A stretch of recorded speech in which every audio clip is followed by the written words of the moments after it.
Title's gonna title.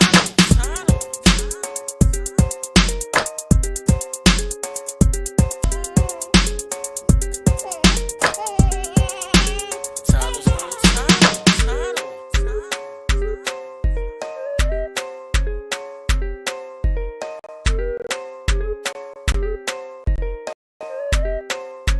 Title's gonna title.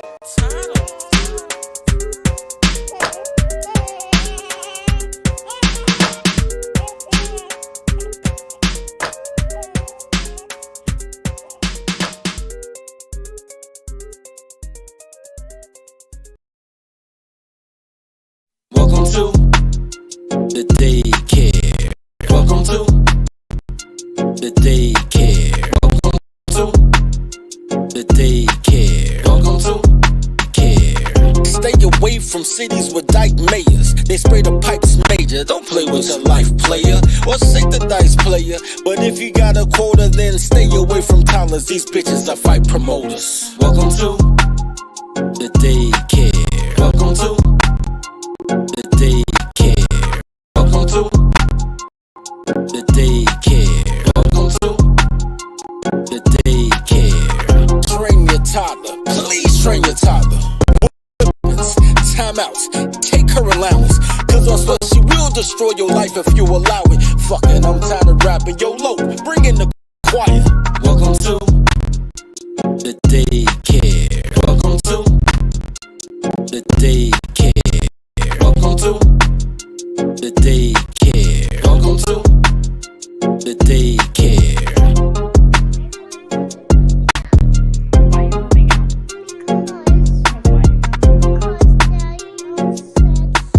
Daddy say so. Because we were talking about every night, I wanted some boyfriend, so I'm moving out. Okay. Because Daddy told you can't have a boyfriend, and so you're moving out?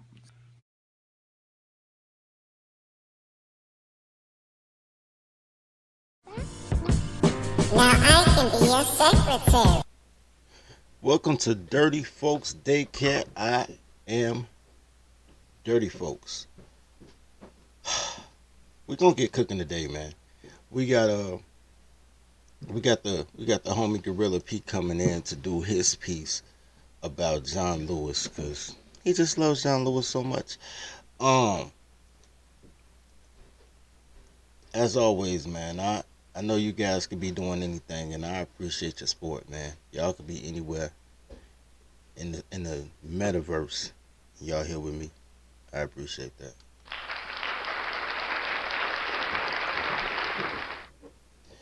Alright, guys. Normally I would hit y'all with all type of parables and videos and all type of cool shit. We're not gonna do that today. Not today. Today, I'm gonna just run by one article. One article. That's gonna explain everything that I'm on.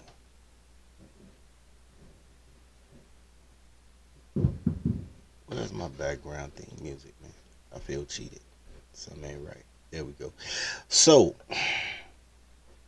I want you to understand, I was on the Big Mike show last night, and there was some real effeminate guys on there, but they did say one thing that made sense.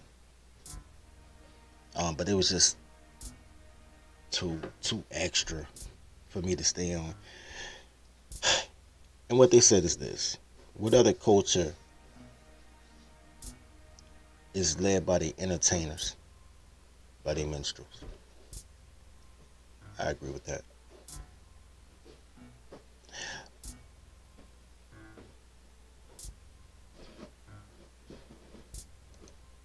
I'm killing that game with it. Y'all can't even play tic-tac-toe. I feel cheated. Don't none of my games work. Okay, guys, so I want you guys to understand, man. When I first started this off, honestly, I was going to talk about the Black Panthers in politics. And there's a lot of them. There's a lot of them, guys. I was going to talk about the Black Panthers in politics, who went from fight the power to becoming the gatekeepers for that power to keep you out of power.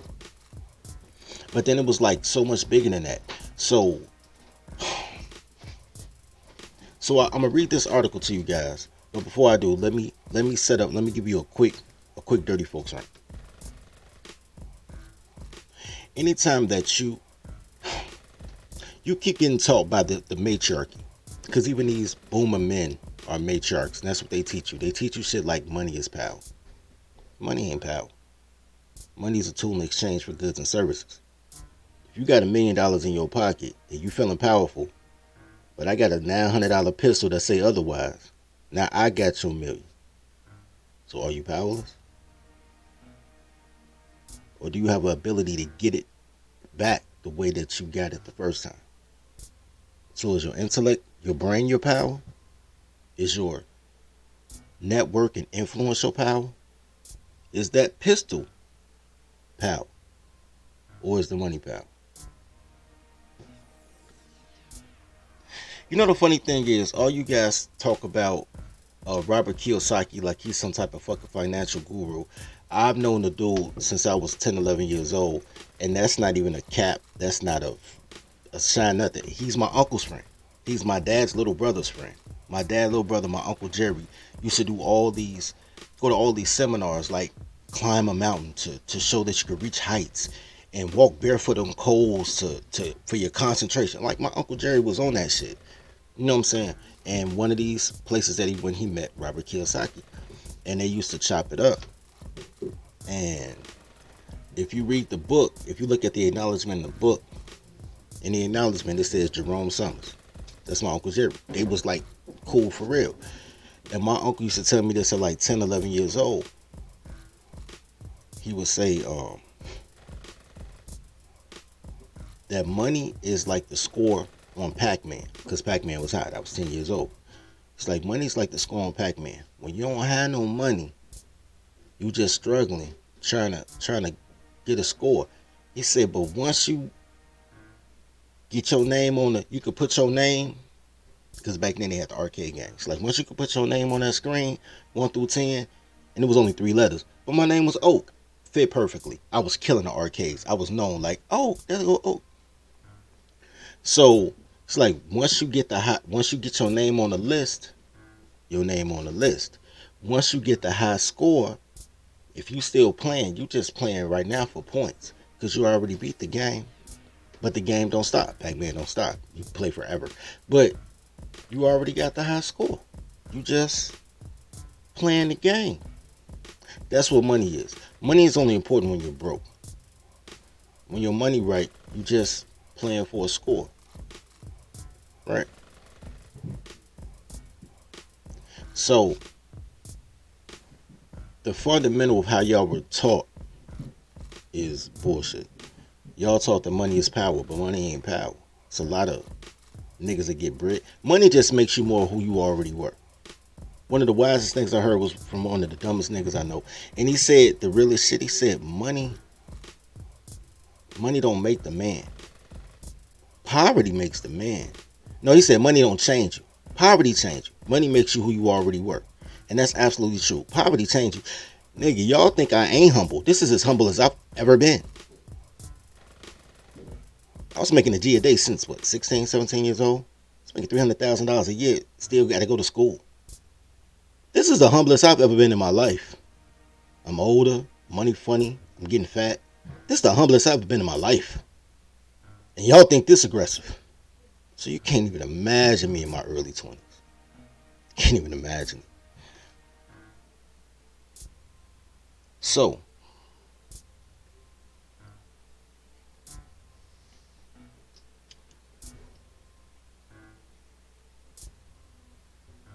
I want you guys to understand that most of your black politicians started off as party promoters. To this day, they're still party promoters. All your young rising leaders, party promoters. That's all they are. They do a couple of social media posts. People see who get the most engagement. Then they try to put them in some old heads, try to teach them the old way to do shit. And now all of a sudden, They in the Jews' pocket, right? Because that's where all these non-profit funds come. All this foundation money comes from. All these donations to your campaign comes from. They come from business owners that need you to do something for them, because you could buy a politician. Or they come from foundations run by business owners, because you could buy a politician. So they don't work for you, because politics is the business of business. But y'all don't send business-minded people to be your political representative. Y'all send party promoters. You can call them political activists. You can call them social activists. You can call them what the fuck you want to call them. They party promoters. And sometimes they parade promoters. Sometimes, they have you marching with signs. They fucking party promoters.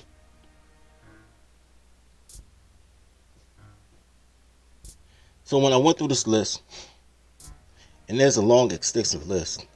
Like and sub as y'all come in. I need to move that. It's in my way. There's a long, extensive list.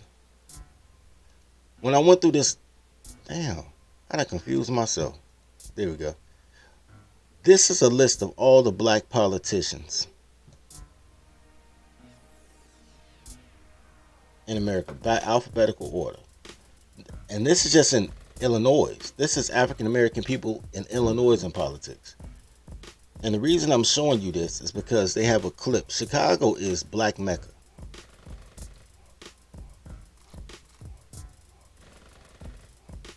There we go. Chicago is Black Mecca. Man, fuck this game wizard. This game wizard ain't work for me, man. I'm killing this game. Stupid game. Don't nothing work. So if you can't get it right in Chicago, if Chicago is the place with the most black state reps, a black person in the Senate, a black lieutenant governor, a black mayor, 26 out of 50 aldermen are either black or women, and women are black. It don't matter what color she is, she black. Just trust me. Then everything about black should be great in Chicago, right? Because you're overly represented. Even your only quote-unquote black president cut his teeth in Chicago and married a chick from Chicago. Right? So if Chicago ain't the best example of the daycare or black excellence, we'll figure out. You know it ain't black excellence. We ain't got to figure that out, because every time somebody talk about some dysfunctional shit, they be like, look at Chicago. Chicago ain't even got the highest murder rate per capita in America. We're not even top 20. But it's so dysfunctional, they be like, yo, look at Chicago. So how's this experiment work? Got all your religious leaders. We got Farrakhan. We got Jesse Jackson. We got the Urban League. We got the second biggest office of the NAACP. We got Operation Push. We had the Black Christian Coalition here, the president of the Black Christian Coalition in Chicago. So if you want to go political or spiritual, black, Chicago's the place to be. And black people are fleeing Chicago in record rates, going to Dallas, Houston, Atlanta, wherever. Florida. I don't know what's going on in Florida, but Chicago going to Florida like, fuck it. So instead of just talking about the Panthers, the Bobby Rushes, and the fucking it's a bunch of them. All them Panthers, bro. All them fight the power. All them got into politics and got that first paycheck and was like, yo, freedom. Yo, we good, B.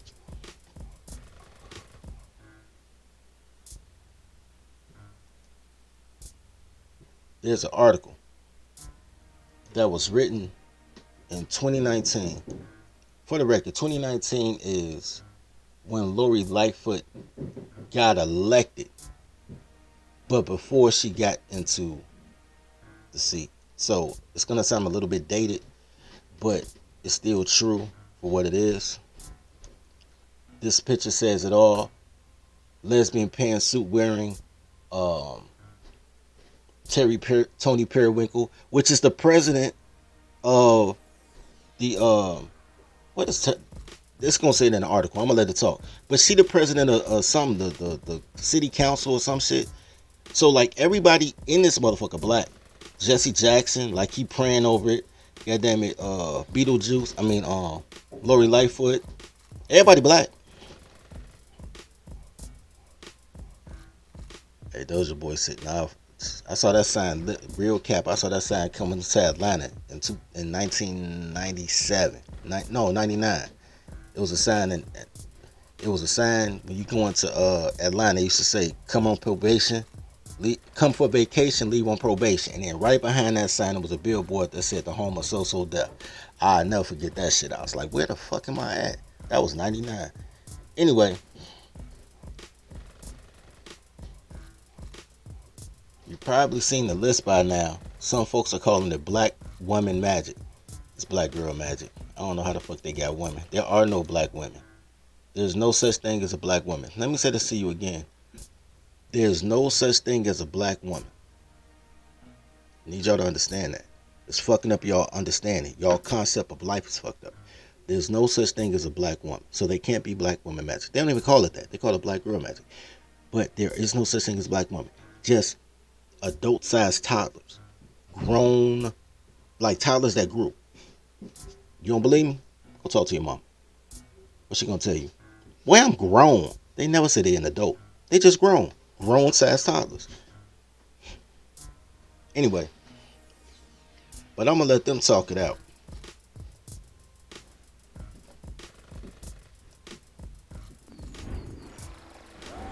In Indiana, big grills are a state.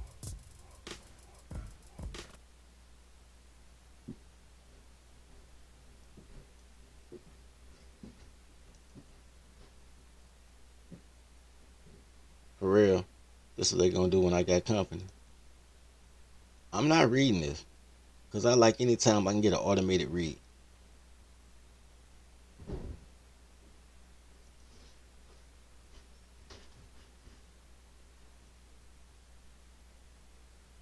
Well, I'm waiting for it to load up.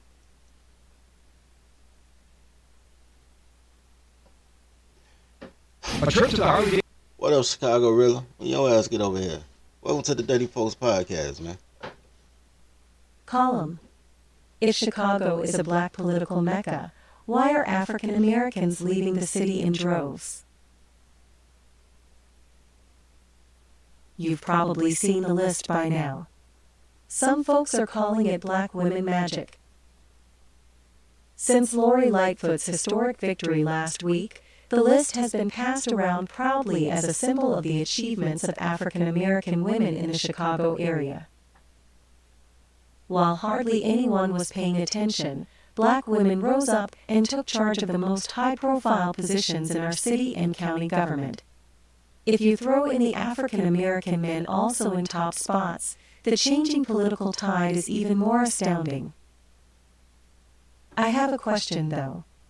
If our city really has become the black political mecca it appears to be, why are African Americans leaving Chicago in droves?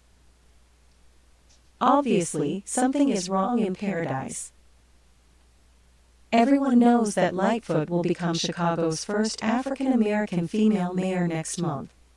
But Toni Preckwinkle's loss in the heated mayoral race allows her to retain another top position, president of the Cook County Board of Commissioners. She also happens to be chair of the Cook County Democratic Party. Hold on, wait a minute. We'll also get Melissa Conyers-Ervin, who won last... Let me pause that real quick. Shout out to them for reading for me, though. While I like cigarettes and pee on girls like R. Kelly. Shout out to Kels, man. Come home soon, bro. Fuck them hoes. They was runners anyway. They gonna reread it. This is a black girl magic list right here. We see how black women run communities. Now they run in cities. And you see everybody leaving the city in droves. The same way that y'all want to leave the hood when y'all get $2. Because nobody wants to be around anything black women run. However, y'all niggas think that y'all better men by helping black women. Because y'all retarded. Y'all have been indoctrinated by these boomers. That's why we having Boomer Week. I'm here to help. I'm here to help. I know y'all not going to choke them. But that's not your job. That's my job. Train your toddler. So I ain't got to choke him. Don't be a girl dad and be like, I love my daughter, and then she's 23, and now I got to kick her ass out on in the middle of the expressway because she don't know how to act, and I ain't going out like Chris Brown. Train your toddlers from an early age. Train your toddler in the way they should go, and they shall always follow that path. But I'm saying this to say this. The same way that y'all want to leave communities run by black women, but y'all blame the crime. But the crime is sons of single mothers, because girls don't know shit. They just do shit. And if they don't know shit, they can't teach shit. So everybody just dumb as fuck, wherever girls are found. Once you read past 6th grade level, they call you a coon, you move to the suburbs. Black whores are horrible. They're the generational curse. They just are. They're just generational curse. Now, they're running whole administrations, turning entire cities into curses. Make sense? You don't see the pattern? You don't see the matriarchy of slavery? Wherever black girls go, you'll be poor and your life will be fucked up. Unless she naked. If she naked, delicious. Naked and do kegels, fucking phenomenal. Clothes on, talking.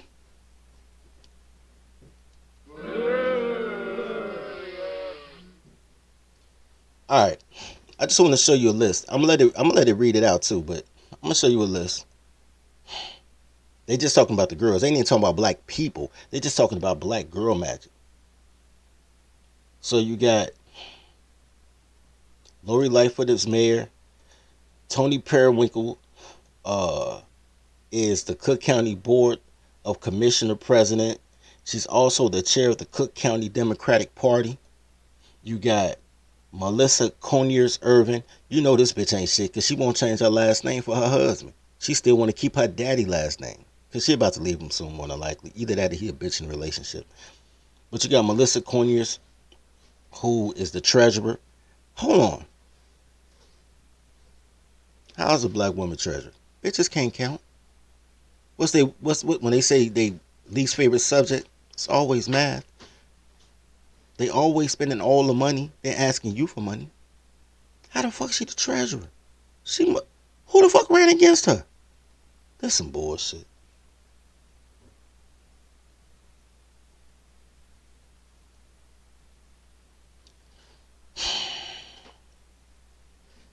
You got Kim Fox as state's attorney. She the one that got R. Kelly locked up but set Jesse Smollett free. You got the Chicago Public School CEO, Janice Jackson. That's why the kids can't read. Even though to Janice Jackson, I'm not going to give her a total ill because that shit really started under Ernie Duncan. And Ernie Duncan fucked up Chicago schools and then got plugged to fuck up the state schools. And then Obama got elected and took Ernie with him to D.C. to be the Secretary of Education so he could fuck up the nation's schools. So that's why all the kids sucking dicks. I saw that shit in 2010, 2011 doing education summits while they were teaching administrators how to read books like Me, Mom, and Mommy, My Two Dads. And they were like, yo, we're going to roll this out in a few years. And I'm like, the fuck? Because I was there, because I had the boys club. So I'm there trying to get certified because I want black women to give me their kids with no questions, because they get their kids to anybody but the daddy. So I'm like, okay, I'm just going ahead. I'm going to get this young ministry degree, and then I'm going to put the ED on the back of my name, get this quick little certification to be ED. And then they'll just give me their kids, because they don't give a fuck about their kids. They just want somebody else to raise them, and they get the credit. That's all. So that one's Ernie Duncan's fault, though. That one Ernie. But she in the chair now. So Janice Jackson, Cook County Circuit Clerk Dorothy Brown, she been on bullshit. That's a horrible office. She runs a horrible office. Avis DeVale, president of the Chicago Park District Board of Commissioners. I don't know who Avis is, but girls, what I tell y'all, girls can't build, but they can interior decorate. And I will say this, the parks in Chicago look nice, because they do know beauty. They don't know shit else. Now, the Park District Board of Commissioner being cool with the county treasurer ain't a good look, because they're probably spending all the money on feng shui. But the parks do look nice. I was just saying that to my man yesterday. Like, yo, we was at Marquette Park. And I was like, yo, the grass is very well cut. All the trees are pruned. There was no algae in the lake, so the ducks were swimming. I was like, yo, this is a very nice park. I was just saying that yesterday. Swear to God. So it makes sense that a girl ran that because it's very nice. And Carrie Steele, president of the Metropolitan Water Reclamation District of Greater Chicago. I should have run for that. I should have been a water reclamation president because they don't do shit. Anyway, I'm gonna go back and let them play. You're not gonna talk no more.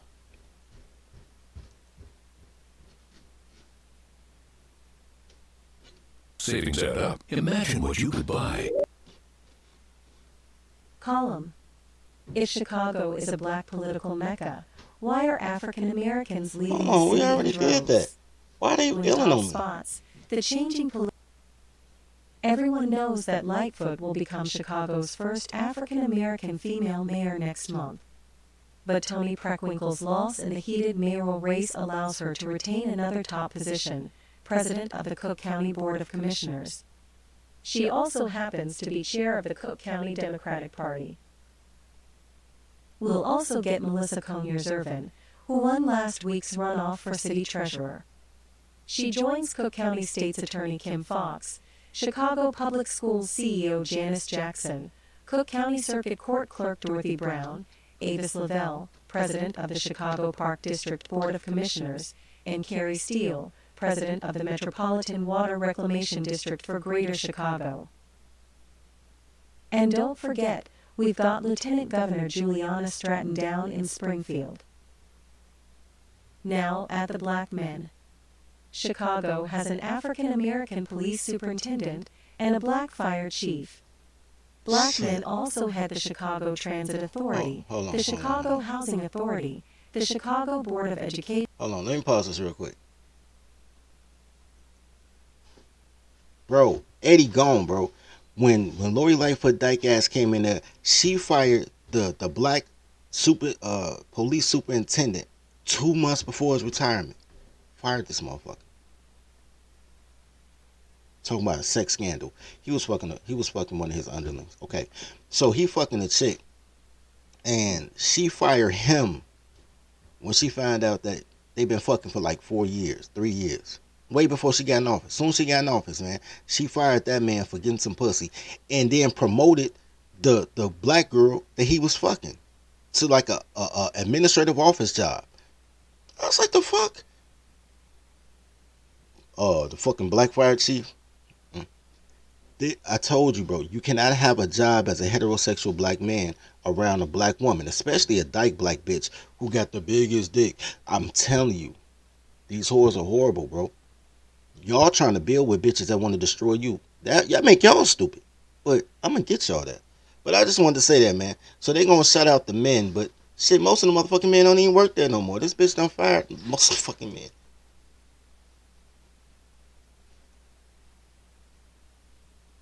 Regardless of their skin color. And the Secretary of State. And Chicagoans are beyond as far as being Secretary of State Chicago goes, Transit Authority, as far as Secretary of State goes, Jesse White was already there, but as soon as the dyke bitch got in there, Jesse White retired. Cause there ain't no telling what type of heat she had on that nigga. Like this bitch is Chicago Housing Authority, the Chicago Reclamation District for Greater Chicago. And don't forget, we've got Lieutenant Governor Juliana Stratton down in Springfield. Y'all still looking at me? My bad. Now at the black men. Chicago has an African American police superintendent and a black fire chief.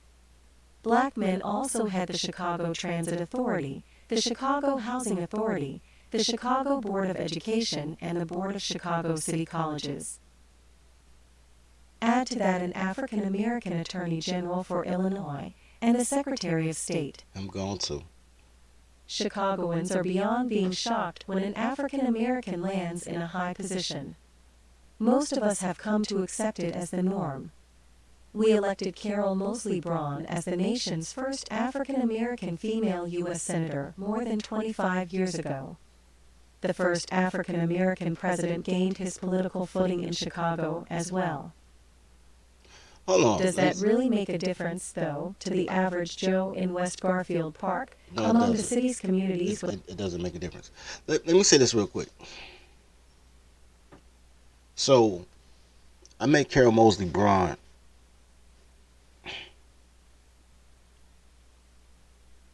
I don't remember if I was in elementary school or high school. Somewhere between 6th grade and sophomore year of high school, I met Carol Mosley Braun in my grandmother's kitchen. My grandmother was plugged as shit. I'm telling y'all, bro. My grandmother was that. I don't know what the fuck happened to her sons. Well, my dad, because her other sons is cool. But I met Carol Mosley Braun and Paul Simon in my grandmother's kitchen. I met Hillary Clinton too, because Hillary Clinton is from. My grandmother was from Evanston, Illinois. Hillary Clinton from Park Ridge. They knew each other through a social circle before. My grandmother didn't know Hillary. My grandmother knew Hillary's dad. Hillary's dad was that dude. But, I met Hillary because she was fucking with his dad. I was little. You know what I'm saying? But they got pictures. Like, my grandmother got a picture with Bill Clinton when Bill Clinton became president because she knew Hillary Rodham. Mr. Rodham, Hillary's dad. So, a lot of these players I know, or I've met. I don't know them. Like, I ain't got their number. But I've met. Everybody 2 phone calls away, though. And when I was young, I was impressed because I was still black. I was young. My grandmother was telling me, "Don't date white girls." They was trying to make me black. And I remember thinking like, "Wow, we have a politician in my grandma's house, and she black." Because I thought, I didn't know they was just here to destroy your life at that time. Because I didn't understand tribalism. I hadn't joined a tribe yet. I think I was in Boy Scouts, but that's a tribe, but it's a friendly tribe. I hadn't really gotten to tribalism yet. So I was still playing the crayon games that y'all playing, that I'm trying to get y'all out of. And I was like, yo, black woman, political figure. 25 years later, 20 years later, whatever. She runs for mayor. She call them motherfuckers crackheads, telling bitches they got nappy ass weaves. They had to send her ass out of Chicago. Now she's the U.S. ambassador for New Zealand. They took that and they kicked her all the way out the country. Like, look, shorty, you too much. You too fucking much. You know what I'm saying? So, shout out to Carol Mosley Braun for being one of the first party promoters to make it, because she didn't know shit. That's why I want an ambassador slot, though, because you ain't got to do shit as an ambassador except ambassador, because that's what ambassadors are, party promoters. You come through, what's going on? You good? You need a drink? You need some ice? Hey, what's going on, man? I ain't seen you in a minute. Ambassador. Shit. With the highest poverty rates, highest homicide rates, and lowest life expectancy. Braun as the nation's first African-American female U.S. Senator more than 25 years ago. The first African-American president gained his political footing in Chicago as well. Does that really make a difference, though, to the average Joe in West Garfield Park, among the city's communities with the highest poverty rates, highest homicide rates, and lowest life expectancy rates? It's nice to be able to pat ourselves on the back for being a progressive city when it comes to electing diverse leaders, but it's mostly a facade. That's part of the reason Chicago may have had a record low 32% voter turnout in last week's historic election, according to unofficial results. Many of the low numbers were in predominantly African American precincts. Most people don't have a lot of confidence in politicians, regardless of their skin color. For African Americans on the South and West Sides, areas that historically have seen more broken promises from City Hall than any other group, the apathy is unfortunate, but understandable. Not only are black people not voting, they're packing up and leaving by the thousands. While all of these impressive political moves have been taking place in the upper echelon of government, black people have been pouring out of the city and state. These alarming statistics from the U.S. Census Bureau might help explain why. Though African Americans represent a third of Chicago's population, about 34% of African Americans live in relative poverty, earning less than half of the minimum wage. Only about 43% of blacks own their homes here, compared with 72% of whites.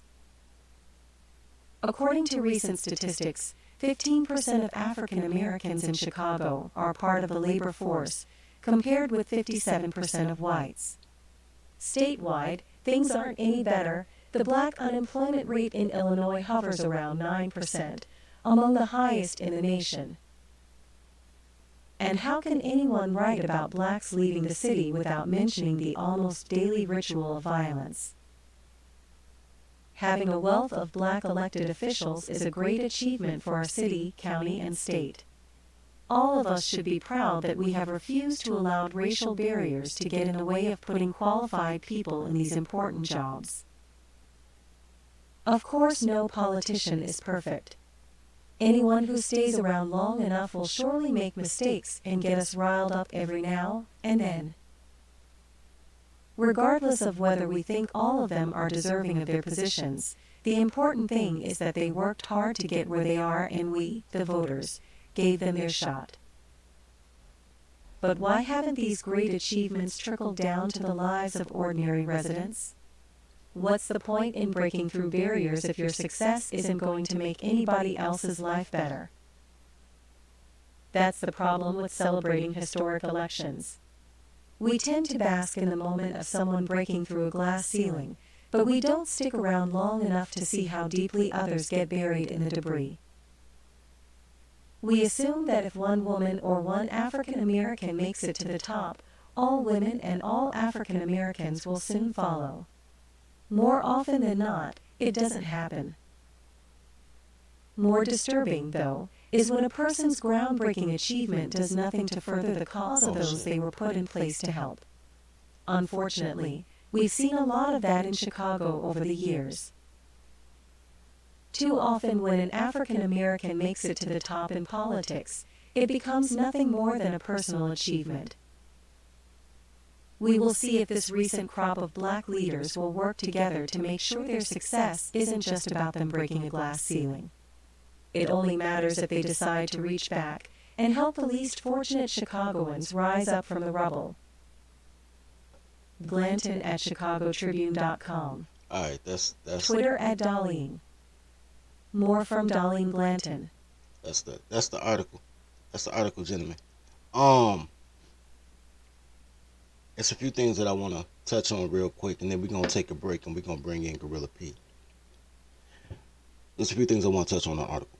More black politicians in Chicago, in Illinois, Chicago especially, than any other group anywhere else in the nation, but probably down south. I don't know about this, Bible Belt. That would make sense. But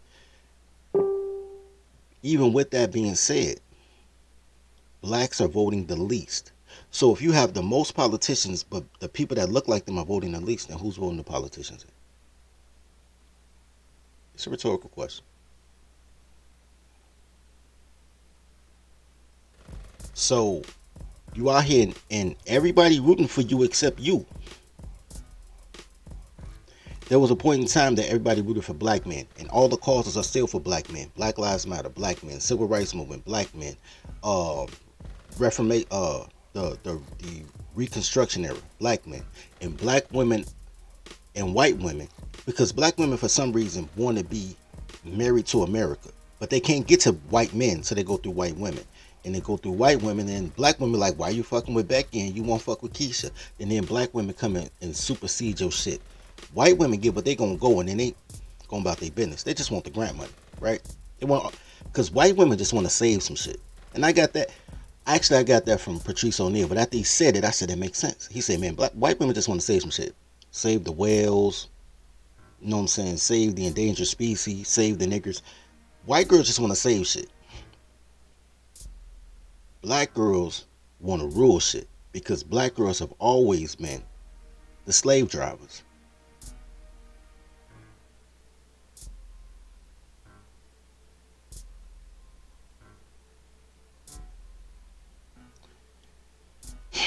I'm gonna address that too before we bring on Gorilla P. It said Gen Xer blacks moved to Atlanta and Texas because they couldn't cut it in major northern cities, thinking they'll become rich by moving to Atlanta. Okay, so check this out.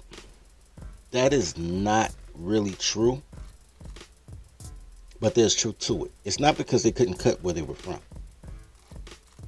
It's because when you come to the Chicagos, the New Yorks, the Detroits, I don't know what the fuck happened to Detroit. When you in these liberal northern cities, they tax the fuck out you so your girl don't need a man, right? So they raise your taxes, then they cut your salary because they do welfare to work programs and all type of goofy shit for these toddlers, and then they create laws for these toddlers. So then they make it so that northern cities are so unappealing to people that can read above a third grade level that they leave. But what happens is women follow where men go. So when men say, fuck it, I'm moving somewhere, women be like, you can't have fun without me, and they follow. So that's how the women ended up in Atlanta, right? Because it started off as frat week. It wasn't sorority week, it was frat week. That's how all that shit started. Whether it was Kappa Beach Party, whether it was Freaknik, whether it was Myrtle Beach, it were frats. Like, yo, let's party. This is our founder week, whatever the case may be, let's party. And then guys heard it's a party. Guys came down like, let's party. Girls heard guys is down there. And girls like, well, shit, I could bust it wide open for niggas I never have to see again. And that's how all that debauchery started. Because guys built something and told their mans in them slide down. And then girls is like, let's go fuck up their fun. And then you end up with what you end up with. You know what I'm saying? Because honestly, most of the gays was moving to DC. DC got a large lesbian population. The gays was moving to DC, and Atlanta just, I don't know how the fuck Atlanta just came in. It was like, oh, fuck DC, we going to the A. And y'all used to have hot bitches in Atlanta. Atlanta still got cute girls, but they used to be the baddest bitch from America, from everywhere. They just moved to the A. Anyway, we're going to take a quick break, and we're going to get Gorilla P in this piece, which ironically enough, he's going to be talking about the A. So let's get it. Dirty folks. Dirty folks. Dirty folks. Know your soul. Know your soul.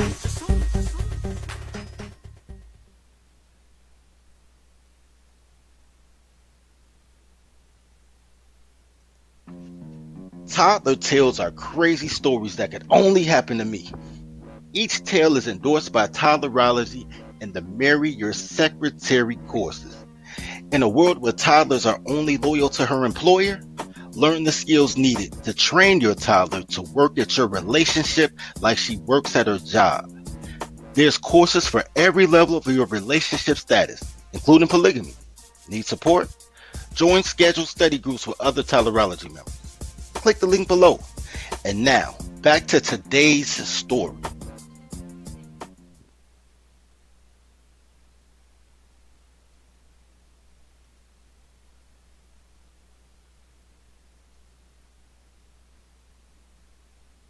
Alright, guys.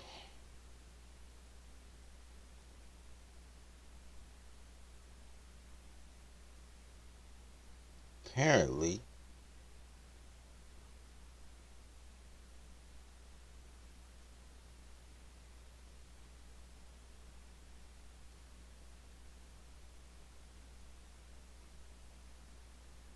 we're running a little slow today.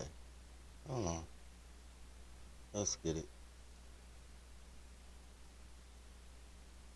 I'll turn my webcam off for a second.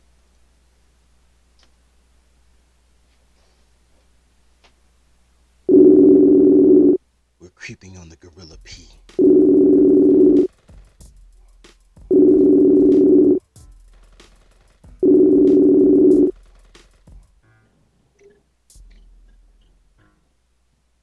Hey, what's up, Oak? What's going on? Oh, we got Gorilla Pete and we got Money Making Mitch. Money making Mitch. What's I up, can't hear Mitch? you. You talking? Hold on, Can you guys. hear me? Yeah, Oh damn, I can't hear nothing. yeah, I can hear you guys. Hold on, I gotta bring y'all into the stream so y'all guys can hear me back. Mm-hmm. Oak City, what's up, bro? I see you on your cocaine shit. Man, cocaine white, baby. That's what I'm talking about. Cocaine white. Crack era was such a black era. Man. Now I can hear y'all. Hey, what's going on, Pete? What's going So on, what's Dirty? up, Money Making Mitch? Oh, just enjoying the day. You know, it's finally raining in Texas. Oh, Raining damn. in Austin. We had a drought for a while, Okay. so flood water back on. Yeah, I know how that be. I remember being here having a couple droughts and shit. That's how we do it.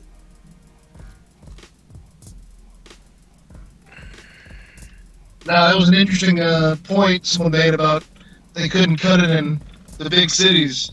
I guess that's one way to look at it. It could be What, correct. Atlanta? Oh, yeah. Yeah, people move to Atlanta, people move to Texas. I know just with my parents, my dad moved to Texas because of a job and Mm-hmm. just other factors. And I think like he was able to buy a house, you know, here. I think Yeah, Atlanta for a yeah. while had It's cheap cheaper. housing. Yeah, It's Atlanta was cheaper in real the cheap at the South. time. I'm gonna It's think cheaper in the South, man. New York City, you know, you just got more bang for your buck out here. You know what I'm saying?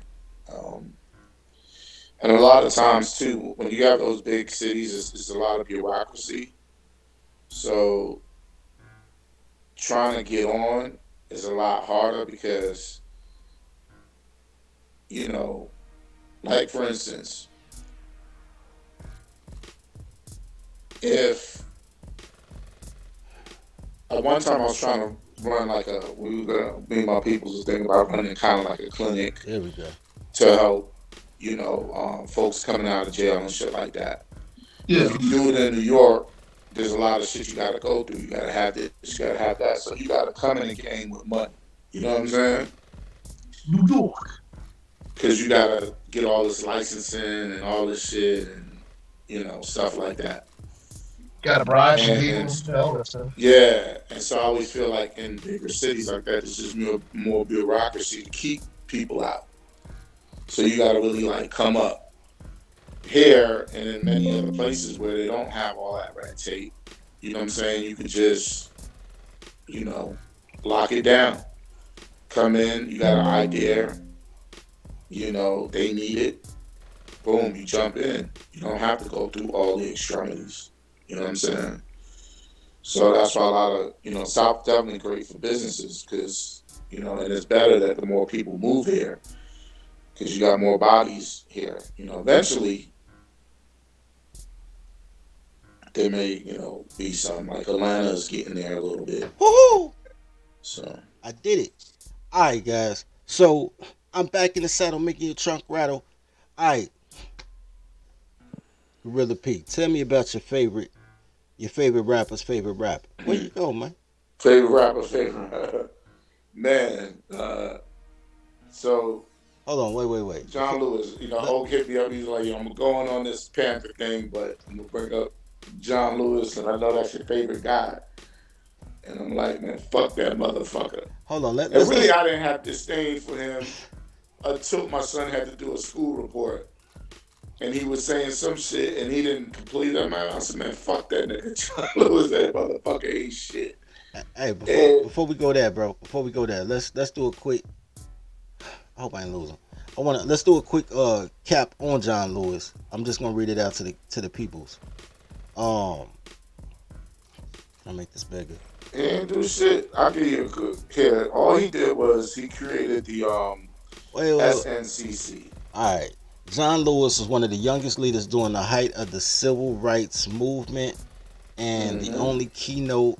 Hold on, I'm trying to take myself off the screen. And the only keynote speaker from the 1963 March on Washington that's still living. Is he still living? Nah, he died. He Yeah, I just thought so. recently died like 2 years ago. Yeah. Lewis Right became after they got Biden in, and I think the motherfucker, or right before Biden, yeah, I you think know. so. Lewis became an activist while attending Fisk University in Nashville, Tennessee. During that time, he became uh, an adherent of nonviolent philosophy and organized sit-ins at local diners. And Exactly. That's all he did. sit Fucking down. So nonviolent sit-ins, march, and he did that march on SEMA or some shit where they keep going back. And when Obama walked in, he was arm to arm, crying and shit. Man, fuck that motherfucker. Tola said he want to see Roland Martin fight Buzz Yeah, Harvey. just marching like motherfucking 50 years and you still commemorating marching. I told you they're professional party promoters. Anyway, uh, during the Activists, like you said, the fucking actors. in 1960, Lewis, along with students from other universities across the country, founded the Student Nonviolent Violent, right, Coordinated the Committee, the SNCC. NCCC. Yep, committee. Throughout the That's night, all that motherfucker is known for. let's A make a committee. nonviolent committee that him and college students fucking sat in at. You know what I'm saying? He did the march on the scene. I think he got hit in the head with a fucking rock or with a baton or something. Yeah, he got busted open somehow. Yeah, he got busted open in the But head, no, and no, it it was was met it's with. no nigga, it's brutal.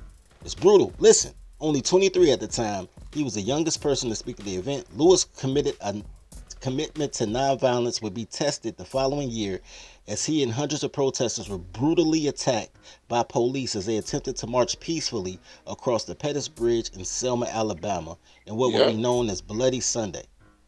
And then yep, uh this cocksucker. The event, which received worldwide media coverage, showed the cruelty and brutality of segregation in the South and helped hasten the passage of the 1965 Voters' Right Act, which is the shittiest act ever. Lewis became active in politics in the 70s and was in Congress in 87. Alright, so that's the Lewis take. Alright, now I'm gonna let you rock. Go ahead. Tell us about your favorite book review. that the shit is a representation, man, and he's big out here in Atlanta. You know what I'm saying? Because I think he has some position out here. What did he hold? What was his position he held? Some congressional. Let me It see. was Best known. he got a highway or something down there. Yeah, the John Lewis Highway. It's the same one. They changed that shit. It was who was that president again? Carter. Jimmy Jimmy Carter. Yeah, Carter. the Jimmy Carter. Well, they still have Jimmy Carter Street, but it's John Lewis Freedom Parkway, Yeah, and it's going towards the Jimmy Carter Museum or some shit. yeah, because it was You Jimmy know what I'm Carter's house saying? down there. You know, so but you already know real estate is going up over there because anytime they got a black activist, Like now and it used sub to as be the y'all come hood, in, man. now it's They can't gentrification. figure. You know what I'm saying? So, um, let me see. I forgot what he serves as.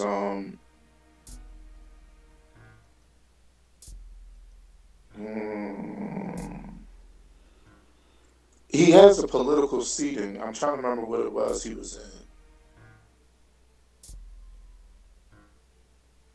Okay, who served in the United States House of Representatives from Georgia, right?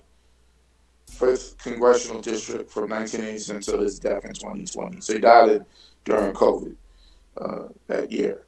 So he was a House of Representatives. So all he did was civil rights activist, become political, got a political position, and still just talking the same old fucking story. And his glory is getting bust wide open at a fucking march. That's his claim to fame. Getting his ass whooped. You know what I'm saying? No, that's a You perfect understand? I'm black from New politician York. right there. That's, well, I mean, what else do you want from a black politician? Just Right. they protest, they I'm from New parade, York. he's a victim, whatever.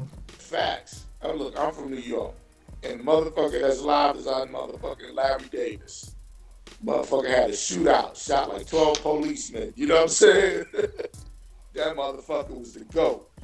You Yeah. know, he went out, well, I mean, he ended up getting arrested, but, So his claim of fame is getting his head bust, man. And then all he do is just talk about vote. Like, yo, man, that whole motherfucking Black Caucus ain't shit. 50 years, no progression. Still talking the same shit. You know what I'm saying? Regression. It's gone backwards. March Same backwards, shit. he But these says. motherfuckers be paid. And they talking about America ain't shit. Look at that Maxine Waters. That bitch is worth like 30, $40 million. That be the shit. I hate that fucking movement. It's the worst fucking movement ever. Cause to me it really minimized what folks should have really been doing. So it said, okay, we gonna let you live, but we don't want you wilding out and take over shit. You know what I'm saying? And motherfuckers been hanging on it, and I realized it more here in the South because you don't know how many motherfuckers I ran into. Like, yeah, March with King, and I was part of the march, and they want this fucking accolade. Like, all right, bitch, what the fuck you want, a cookie? You know what I'm saying? Like, it's just Yeah, this it gives him mentality. some kind of power having Yeah, marched years like, cause you ago. march. Power of Greystone. Yeah. I'm like, well, look, me and my niggas march to the store. What the fuck you want? Like, you know what I'm saying? You know? Hit, So, okay. Okay, you brought in an interesting point. I've been wanting to talk about that for a minute. And this is part of Boomer Week. yep. Like and sub as y'all come in, man. Pay your daycare fees if y'all like the content, man. We trying to get y'all somewhere, bro. We trying to get y'all somewhere. Here's my thing. Imagine you get national free media, national Mm-hmm. free media, monies, jobs for throwing temper tantrums. Yep. You throw toddler tantrums. You go to restaurants. You have food fights and get kicked out. And you host parades and you promote parties. And everybody feels a certain type of way. You feel what I'm saying? Mm-hmm. Like poor coloreds. And you actively, because you don't know shit. You was just the loudest. You the squeaky wheel. Right. What they call him, Good Trouble. Right. That was his nickname, Good Trouble. And they pay you not really to be an agitator. They pay you to keep dirty folks off their ass. Mm-hmm.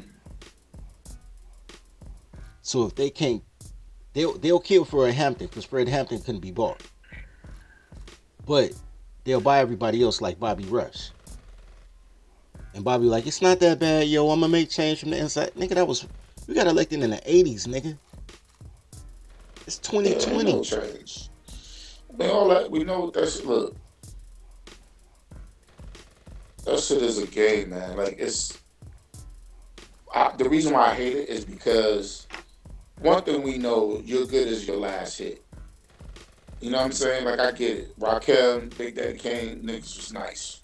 But right now, Future, Migos, Drake, they the new shit right now. You know what I'm saying? And the problem with the civil rights with black folks that they never progressed past that moment. Everything mentally, they go back to that moment. You know what I'm saying? That works twofold. Like, it's 50 years, 60 years. Twofold. Politically, they haven't matured past 60 years. Socially, they haven't progressed past 30 years. Because we still on a loop from like 1986. The same shoes, the same clothes. They ain't Yeah. invented no new music. We still rapping. Yep.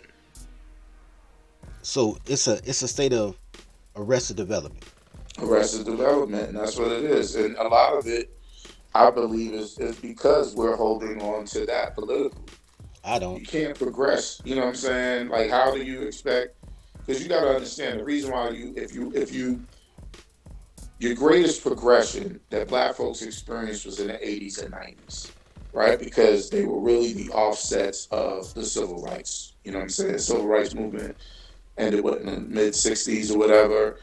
Shit started, getting a little better for black folks. Wasn't getting their head bust wide open, wasn't getting lynched and shit like that. So they really moved away from Jim Crow. So it was really like the 80s and 90s. You know what I'm saying? Yeah, So this is why except I don't think this that's is, true. huh? I don't think that's true. I've never thought that was true. What?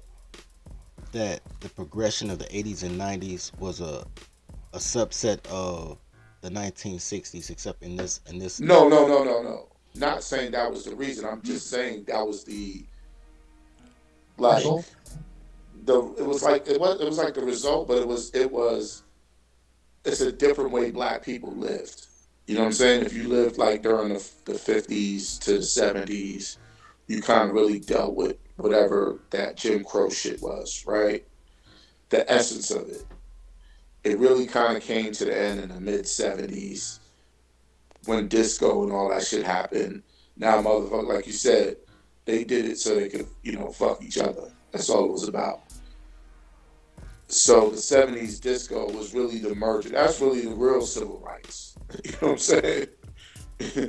you know, when men could be androgynous and,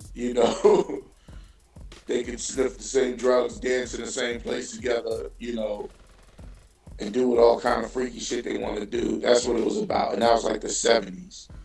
The 80s was totally different. 80s and 90s. And to me, because there was a major change from what it was during Jim Crow and the civil rights and the civil rights movement, and then but the results of it to me is why the 80s and 90s was probably the highest form of black progression. Okay. But because they didn't move the notch politically, right, is why there's Arrested Development. The Arrested Development is 60 years of the same politics, 30 years of the same social construct. Okay, and I blame boomers. No, because I'm gonna blame boomers. Hold on, because boomers and toddlers, man. And I'm gonna tell you why. Boomers stopped the kids they didn't raise from taking it to the next mafia level. Facts. That's what I'm trying to say. They didn't pass the baton. They were supposed to. It's not even they just didn't pass the baton. They were so afraid. I'm telling you, nobody hates young black men like boomers. Yeah, that's why they didn't pass the baton. So you're looking at an opportunity when guys were around the same time Rodney King got beat up in 91, the Bulls won the championship. All the way through the nation, they had nationwide gang truces. The Crips and Bloods did an album together. You know what I'm saying? And people said, you know what, we got all this money in the streets, and we really not warring. This is the time of peace. And the time of peace, you prepare for war, and you prepare for prosperity at the same time. So when people say, yo, we're not going to just sell drugs. We're going to buy politicians. We're going to open up our own grocery stores and food deserts. We're going to take this money. We're going to watch this money. We need a politician to be on our side, and we need people who know how to play with the money on our side. And all those goddamn Black Panthers helped pass the crime bill. That's who sold it to the black people. Like, you're kidding. Which is fucked up because it's anti-Black Panther. Big fucking anti-young black man. Yeah, the purpose of the Black Panthers was anti-police. The right to bear arms, to defend your own neighborhood, then to turn around and give them power. Peach Boy Joey B helped pass that bill. It's ridiculous. You understand what I'm saying? You know what I'm saying? So they destroyed the community. The same motherfuckers, because they was party promoters. As soon as you get the ticket, you got to pay the performer. You know what I'm saying? So they was the performers. The ticket was the motherfuckers that paid them. So everybody got their money. They paid the performer. The performer came through and shut down the show. It's like Rakim being on the bill but not showing up because he got COVID or some shit. Right. You know what I'm saying? Because they wasn't there when it happened. The Black Boule ain't nothing but a bunch of motherfucking party promoters. And you turn around and you kill the innovators. Those are the generation that taught their daughters that your hair ain't good enough. 3 years old, giving your daughter a perm. That's the generation that said, man, I want my son to be smart. But only until he 11. Because soon he get taller than me, he one of them niggas, and he needs to be a thug. Right. They were the Arrested Development. Men are also. Yeah, they did. Well, politics, like you gotta think, when the laws change for the most part, it changes the social construct. It takes about a good 10 to 20 years. You know what I'm saying? 7 to 10. But the social construct already changed. From 1979, you can say the Yeah, laws opened up. But from 1979, when Bird and Magic came on the scene, they did more to unify us racially because Magic was awesome because Bird grew up with black hmm people and they were so different. You know what I'm saying? Such contrasting people. That was the bridge. Then Michael Jordan came, boom, the 85 Bears. People love sweetness. Like there were entertainment became media, and media is how your perception to the world, right?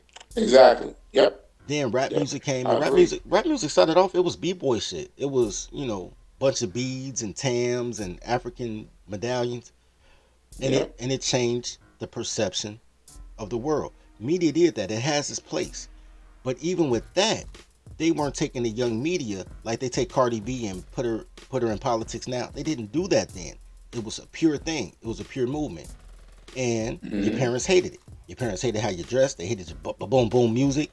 They hated the fact that you had money and they ain't had no money. They hated that they was cowards and you going out here to get yours, Yep. while they was pacifists, getting their fucking sandwiches spit in at lunch counters and ducking the draft. You out here like fuck it, man.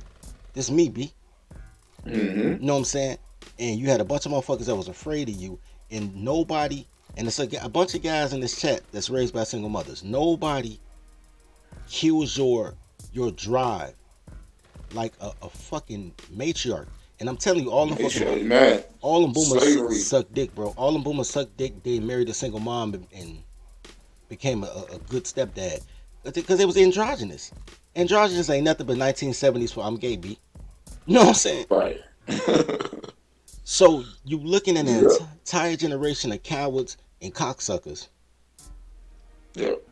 That's who's what it was. It who was the movement. The civil rights movement was really for fucking sex. That's all that shit was. That's why it was all intertwined with motherfucking Woodstock motherfuckers. all that shit. All that shit was all together. And then once they finally, what I was saying is I guess like when the politics change, the social construct changes, and like you said, within 7 to 10 years. But you really see the effect. You really see it within 15. You know what I mean? But by the time you really see what it is, a new form is happening, Right. As it should. as Okay. it should. Hold You on. know what I'm saying? Black conservative said, So, hold on, wait, and let me I'm read this gonna chat. say, let me say this part real quick.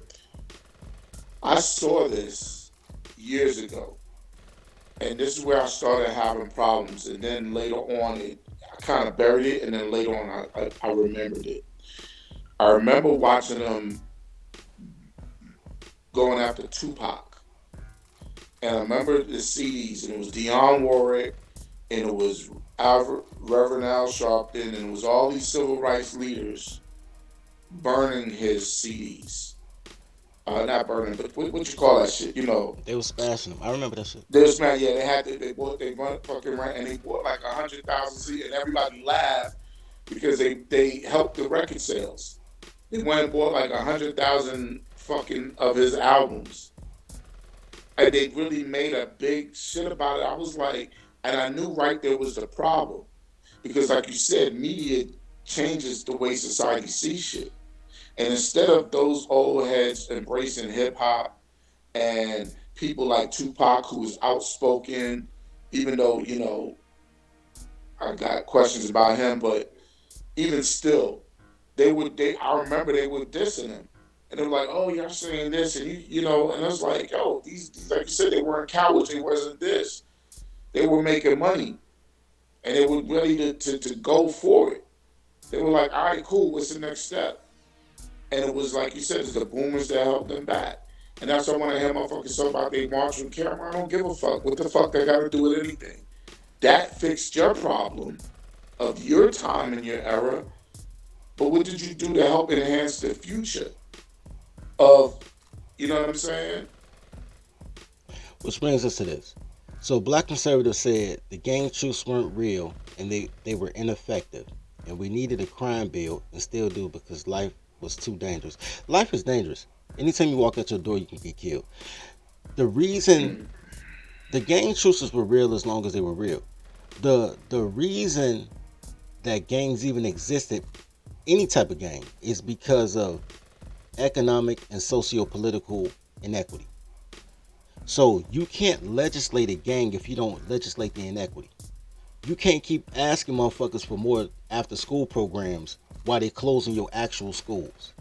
You can't Mm-hmm. you can't keep saying you need women in the workforce, which reduces the income by 50%, and then say men need to step up in traditional roles, and if we had a community, all the policies that you got that get done are so short-sighted that it doesn't help because nobody gives a shit about progress. They just want comfort.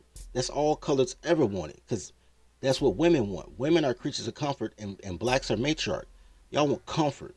You want to be able to walk out your door and everything good without putting in the policies for everything to be good. To be good, and let alone fight the policies. You know what I'm saying? Y'all, That you talk about progression, and motherfuckers will fight you, but they want to be comfortable. people want you to step up, then you step up. They're like, "Oh my God, we side by side." No, we ain't side by side. Because You know, if I had to step up, that means you wasn't here. you want to hear And then like, wasn't oh, in the gym shooting. I want to show y'all something.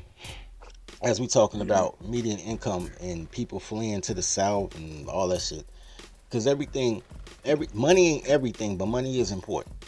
And I want some slaves, baby. So let me show y'all something real quick. Let me make the screen bigger so y'all can see this.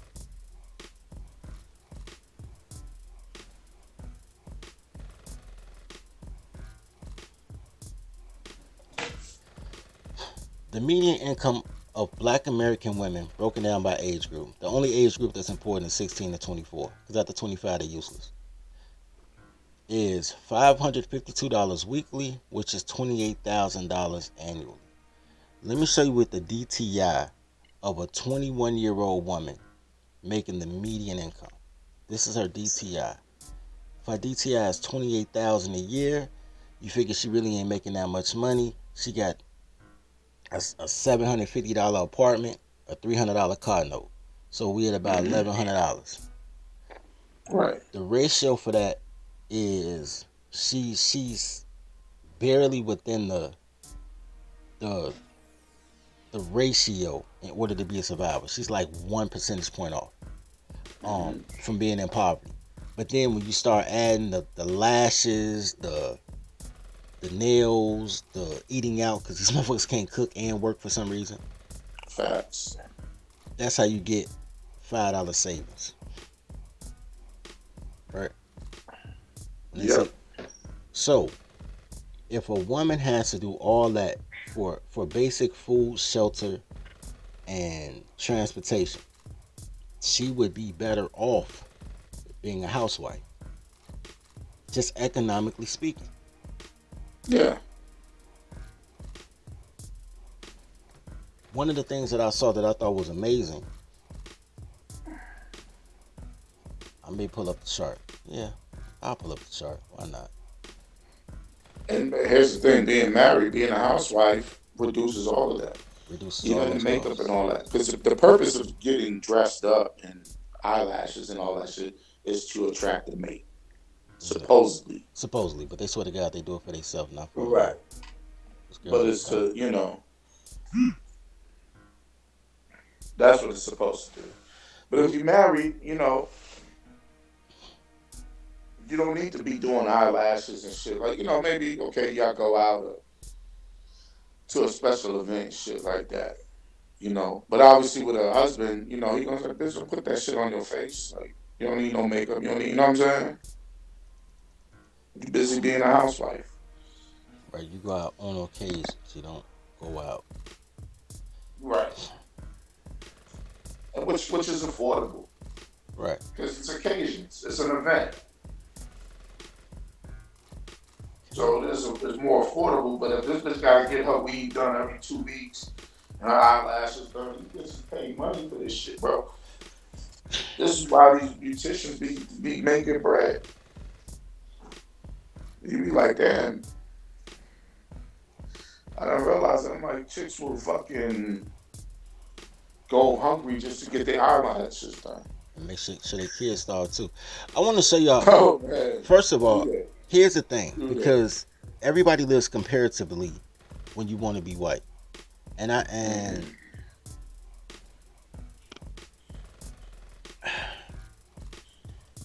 the comparisons are wrong. They compare black women to white men all the time, all the time, and black women are comfortable with it Yeah. because they're manly pirates, right?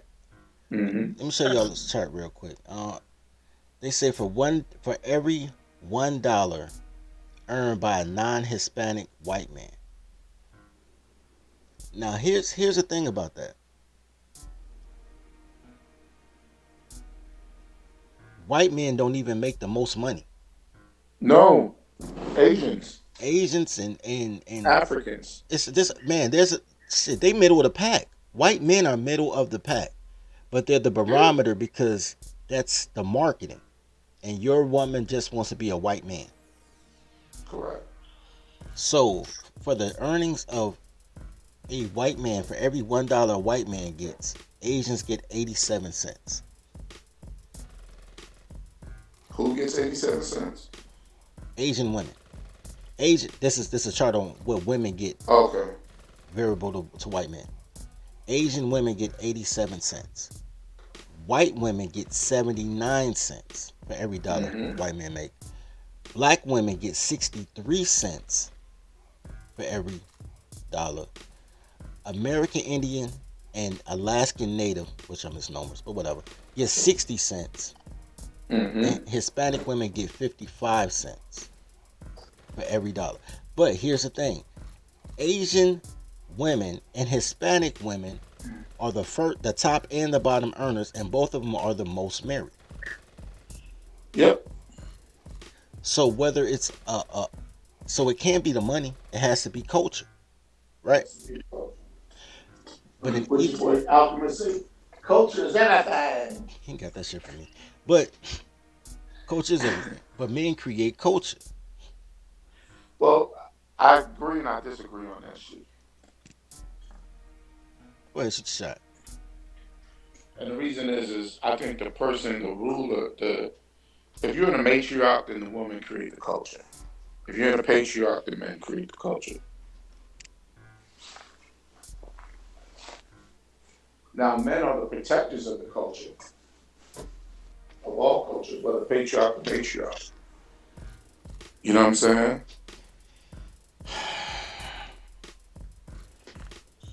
So that's where we keep saying culture, and then they say men create. But that's still not true. Hold on. Hey Will, you right. The black women's coins are colored. Everybody else coins gold. The black women coins is colored. That's hilarious, yo. That is hilarious. Shout out to Will for that eagle eye. Okay, so here's why that's not true though. It's not true because even for matriarchy to work, it has to be enforced by men. So that means y'all cuckold ass niggas be like, empower the women, and then begging women for power back. It's impossible for matriarchy to work because girls don't know shit. They just do shit. Right. But they are the ones who create the culture. No, they use the men to no, do that they because don't. They don't. Men still create the culture. We just talked about that with the boomers trying to stop Generation X. For me to not beat a bitch ass, it take 5 dudes to hold me back. Cause they know she disrespectful, and everybody like, Oak finna trip, right? Okay. So in order for her to feel comfortable being disrespectful, 5 niggas gotta hold me back. So men created the culture that they say they disdain, cause they don't train a toddler. Well, the toddlers train them. I mean, The toddlers don't train nobody. The toddlers condition them though. Like, think about it. First thing motherfuckers talk about. I had this conversation with this cat I was riding with, my Uber and shit, and and I was saying some shit, and I'm like, yo, one of the biggest mistakes is motherfuckers get on, and the first thing they want to do is buy their mama a house. Reward her for. And so that's that mentality. So what happens is that they are. This is why I keep saying inherently the women create the culture because it's how they breed how they raise their boys, their men. So the first thing he think about, I gotta get my mom a crib, I gotta retire my mom's. Yet his mom's never did anything to ensure his success in life. You know what I'm saying? She didn't do shit, kept him in the most fucking risky neighborhood. She didn't put him in a situation. He just got lucky because the coach saw he had abilities.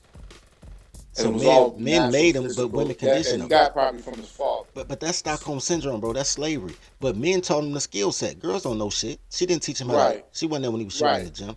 But what I'm Men saying teach is these are the culture, men women that. teach slavery. Fucking. Let me take a Well, quick. here's what and maybe I'm using the Wait, hold that thought. Let me wrong take a quick. Let me words. take a quick break so I can read off these cash apps, and we're gonna be right back. All right.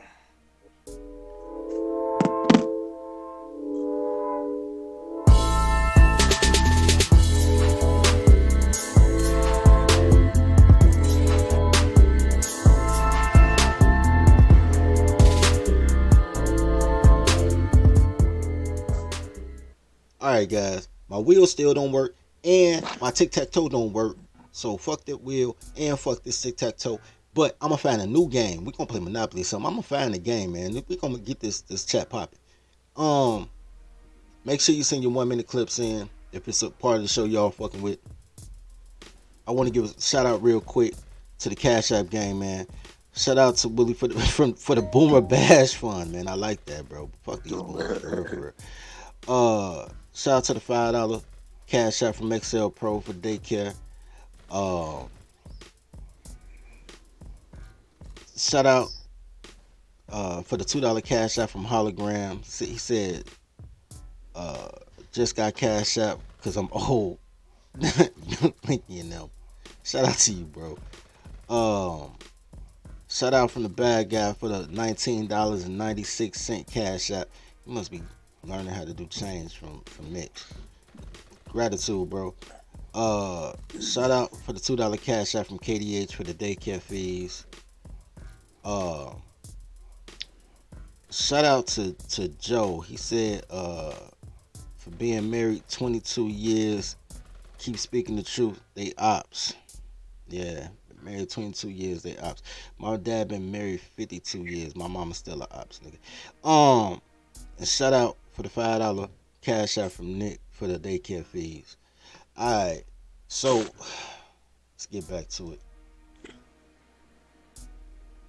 All right, go ahead, shoot your shot, Pete. So what I'm saying is that the mentality that these young men are raised, that's their first insight. Let me buy my mama a house. Let me retire her. Right. That's the first thing I want to do when I get money. Instead of, but never take into account that they mama didn't do nothing for them. You know what I'm saying? She kept them in poverty. You know what I'm saying? When you hear the stories, I had a hungry belly. Like, yeah, how hard is it as a woman to keep a man, especially a man that you got a baby by? You know what I'm saying? Like, you didn't ensure his safety. You put him in the hood. You know what I'm saying? I agree with you, And but on that's top of that, you never, you didn't do anything to elevate his income or any of that shit. And the first thing he got to do is buy his mama a house. For where? Why? For what? And that's the mentality. I'm using that as an example. That's a mentality, opposed to saying, "Yo, you know what I'm saying? Let me build a tribe. Let me do this. You know what I'm saying? I didn't have these things. Instead of buying his mama a house, buy a center. Cause she fine where she at. She been there. You know what I'm saying? Why you taking her out now? She don't even gotta worry. The threat is on young, especially young black males. Once a woman hit 50, 60 in the hood, she the safest motherfucker in there. on Earth, my nigga. You know what I'm And by the saying? time she hit 50, 60, you 20, 30. So see it like this. This is a true story. This really happened. I had to be I don't know. I was in my 20s though, and my mother told me this story, and I know it's true because women tell horrible stories, and this story made sense. Mm-hmm. But my mom don't really have extra fat on her stories because she don't really embellish like that. 'Cause she don't like people. But anyway, she said she was walking. She came in. She was scared, Mm-hmm. and she was like, "I almost got robbed." And I'm like, "All right, Mm-hmm. tell me the story." And she said she was walking up the street. Two boys walked behind her. She crossed the street. They crossed the street. She started walking faster. They started walking faster. And then they approached and they was like, "Excuse me, you know what time it is? You got the time?" And my mother grew up in the project. She ain't slow. She know what a stick up like, right? Right. Yeah, especially when they ask what time it is.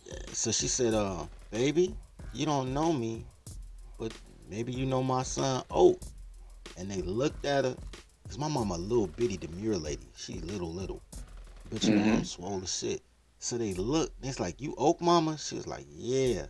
And they just started laughing and walked away. And to this day, I still don't know who it was, but Mm-hmm. my name is my name, and my name saved my mom. She don't Yeah. appreciate that shit though. Right, that shit was over. This motherfucker don't take out the garbage. Look, but the point, Right. Even though you just saved her fucking life or her, you know what I'm saying? Saved her from that trauma. Like the but first thing she did was call out your name. but the whole thing is, and shit, grown ass niggas do that. All these sons of single mothers be like, "I can't go nowhere with like nigga." Anyway, I can't stand these niggas either. Tyler's gonna title. Tyler is unisex. Tyler's gonna title. But I say that to say this. You right. When you get a certain age, you got natural predators, but not in this community. Like people still knock old people over the top of the head on the third, but now you got direct deposit. They don't even bribe you at the check cashing place no more. Right. Because you ain't there no more. So you're right. They only check cash in place for all the immigrants now. They Yeah. can't have no bank account. So yeah, let them get it off the roof. I think Mm-hmm. the reason I was trying to show you guys what I showed you guys is because I wanted to say this. Because first of all, man, I gotta open up a daycare / slave center. Actually, the daycare is a daycare. The slave is some other shit. Everybody can't do slaves. Mm-hmm. 'Cause everybody ain't got the heart to just randomly whip motherfuckers. Um, but if you're looking, It's not slavery. You know, we got to work on the rebrand. Oh, we got to work on the yeah, we gotta work on the rebrand. rebrand. But these slave wages. If you're looking, man, where was I originally? Initially, when they were talking about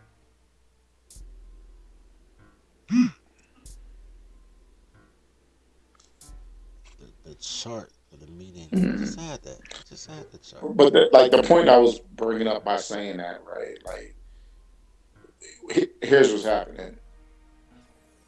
The men have been switched out. I guess maybe that's what it is. Men are still, but they're not really men. They're men because of physical attributes and age, right? Technically, 18 years old, you're a man, right? But you're not really a man. You know what I'm saying? So when we say this culture is being created by men, they're not really men. You know what I'm saying? And that's what I mean. They've been arrested. They have arrested development. I agree with that, and that's why everybody think I'm a So, radical. I ain't and even a that's what radical. I'm saying. My terminology is But men who can follow a man can try. Men follow men every day. I want to show y'all something real quick to go back mm-hmm, to the initial point I was making. Let's go to the income, the median income of all women. I need y'all to understand this. When we talk median income, you can say your girl make 100,000. That's fine. But only 12% of black women make over $100,000. But they all take credit for it. It's like only 4% of OnlyFans chicks make real money. Well, every chick on OnlyFans. mm-hmm. Girls live comparatively. They think if another Yes. girl could do it, they could do it. But they failures at life. I promise you they are. The best thing they could do is be a mother, and they suck at mothers, but they brag about being moms all the time because they gave birth, Mm-hmm. right? Which they can only do because of men. Because if it wasn't for men trying to save his wife's life, they had what, a 40, 45% mortality rate? death at birth, it was down Yeah. like a motherfucker in the 1800s. So they couldn't even have a baby right without men. But I digress. Check this out. If the median income for black women breeding age 16 to 24 is $550 a week, 25 to 54, which is the average that you guys are fucking with, is $777 a week. That is the median income for the girls that y'all would date. I'm dating 16 to 24. I don't give a fuck, nigga. Like shit, that's the median age you can. Y'all don't know this, but y'all could date girls at 16. You just can't film them because that's child porn. She got to be 18 to take a picture with her. But you can sleep with her legally at 16. Shout out to America, man. Shout out to America. Yeah. It used to be younger than that, but It used to be like 12 or 13. Yeah. So if the goal is to get her broke and to keep her broke, then you can have a Hmm. happy family. As soon as you put $2 in her pocket, Shout out to Pretty Tony. that nigga was a prophet, bro. As soon as you put $2 in her pocket, though, she liable to go crazy. As She soon as, liable to go crazy. the reason I tell you guys to tribe up, because most of the things that you guys go through, that you're looking for other people, y'all looking for crime bills and minimum wage increases and all that shit. You don't want none of that shit. You don't want none of that shit. I promise you don't. There are places in America with no crime bill that it makes the national news that they get one murder every 7 years. And the only thing they do is not accept Section 8. You know what I'm Yeah. saying? And they be having median incomes. Their whole town median income be like $60,000 per household. They're not rich. They just Nope. don't accept deleterious bitches. So they train their toddlers. Training toddlers. And they manage it well. I'm gonna say this, man. My experience as a loan officer, right? And I've seen this shit all the time, right? I saw white men making median, income 50, $60,000 have damn near perfect credit, 750 and above, right? They have to send me their assets, send me their 401ks. They at least a half a million and better up 401ks, and it's just basic 60, probably 60, 55 to 65,000. They only got a few credit items. They got a car. The car payment was like $250, $300. Some credit, few credit cards with big lines, 10,000 and better, but with just low balances. You know what I'm saying? Houses they refinancing, you know, might be about 150,000, but appraisals coming in at like 400 grand. So, you know, uh, no, some of them, yeah, about 100,000, sometimes even less. But the appraised value, which means you're doing a loan for like 80,000, but the house is valued like at 320. You know what I'm saying? Which means they probably bought it at 150. They're halfway through, and so I'm seeing this, and then I seen this one black woman, and I've seen it a couple of times, but just one that stood out. She was making like 95,000, almost six figures. Only had like $1,000 in 401k, maybe like 2 grand in her bank account, and they weren't checking and weren't even in savings, which means that money was gonna go out. Behind on the mortgage, low credit scores, credit debt out the yin yang. You know what I'm saying? I literally saw women where their car note was higher than their mortgage. No lie. They're driving around in a car, $980 a month. They mortgage is 755. You know what I mean? Yeah, I seen that. It's crazy. Yeah, you did. You saw it. And I saw it more so like in the beginning I saw subprime, so everybody was fucked over. But when we went into a paper, because subprime was dead, and you started seeing that shit. And I literally saw it. I'm like, yo, how are you making 90 something thousand a year? and you don't have this and don't have that. And I just was like, and then I was seeing people who made less and had, you know, money in 401k, and you know, it's crazy, man. Like, All right, let me address the chat real quick. Black conservative, you don't need more laws, you need less laws. You have less crime when you have less laws. less laws. Yep. I mean, just in, in the times that you Hmm. think are some of the most um, prosperous, safest times in America, if America's ever been safe, there was less crime. Right now, you have crime bills and you have more crime. But in addition to that, I'll tell you something. I'll tell you something that'll blow your mind. We are safer in 2022 than we were in 1992. Much safer. The marketing is bad, right? Because they only talk about the heinous things that happen, but those things always happen. In 1992 in Chicago, we hit 1,000 murders. It's half that in Chicago right now, even though Chicago is the Geiger for the nation. And Chicago be having more murders than New York. And New York is 3 times as big. So New York is safer now than it was in the 1990s. The reason there's more crime is because more things are called a crime. See, that's true. Look it up. More things are called a crime. So once you pull private prisons into the system, then everything has to be a crime because they got to hit a quota. For the same reason that you don't want to drive between the 1st and the 6th every month because you know the police going to pull you over because they got a traffic ticket quota. If you put more laws in, you'll have more quotas in and you'll create more criminals because you're already taking people out of the social sphere. If you want to have less crime, I keep telling y'all, I keep repeating this over and over every show. If you want less crime, don't take Section 8. I keep saying that every show. If you want less Yep. crime, don't take Section 8. If you don't reward bad behavior from women, then you won't have unruly children that do dumb crime. Yep. Girls are dumb and they should never have a leadership position. They shouldn't take care of themselves. Nevertheless, take care of an infant.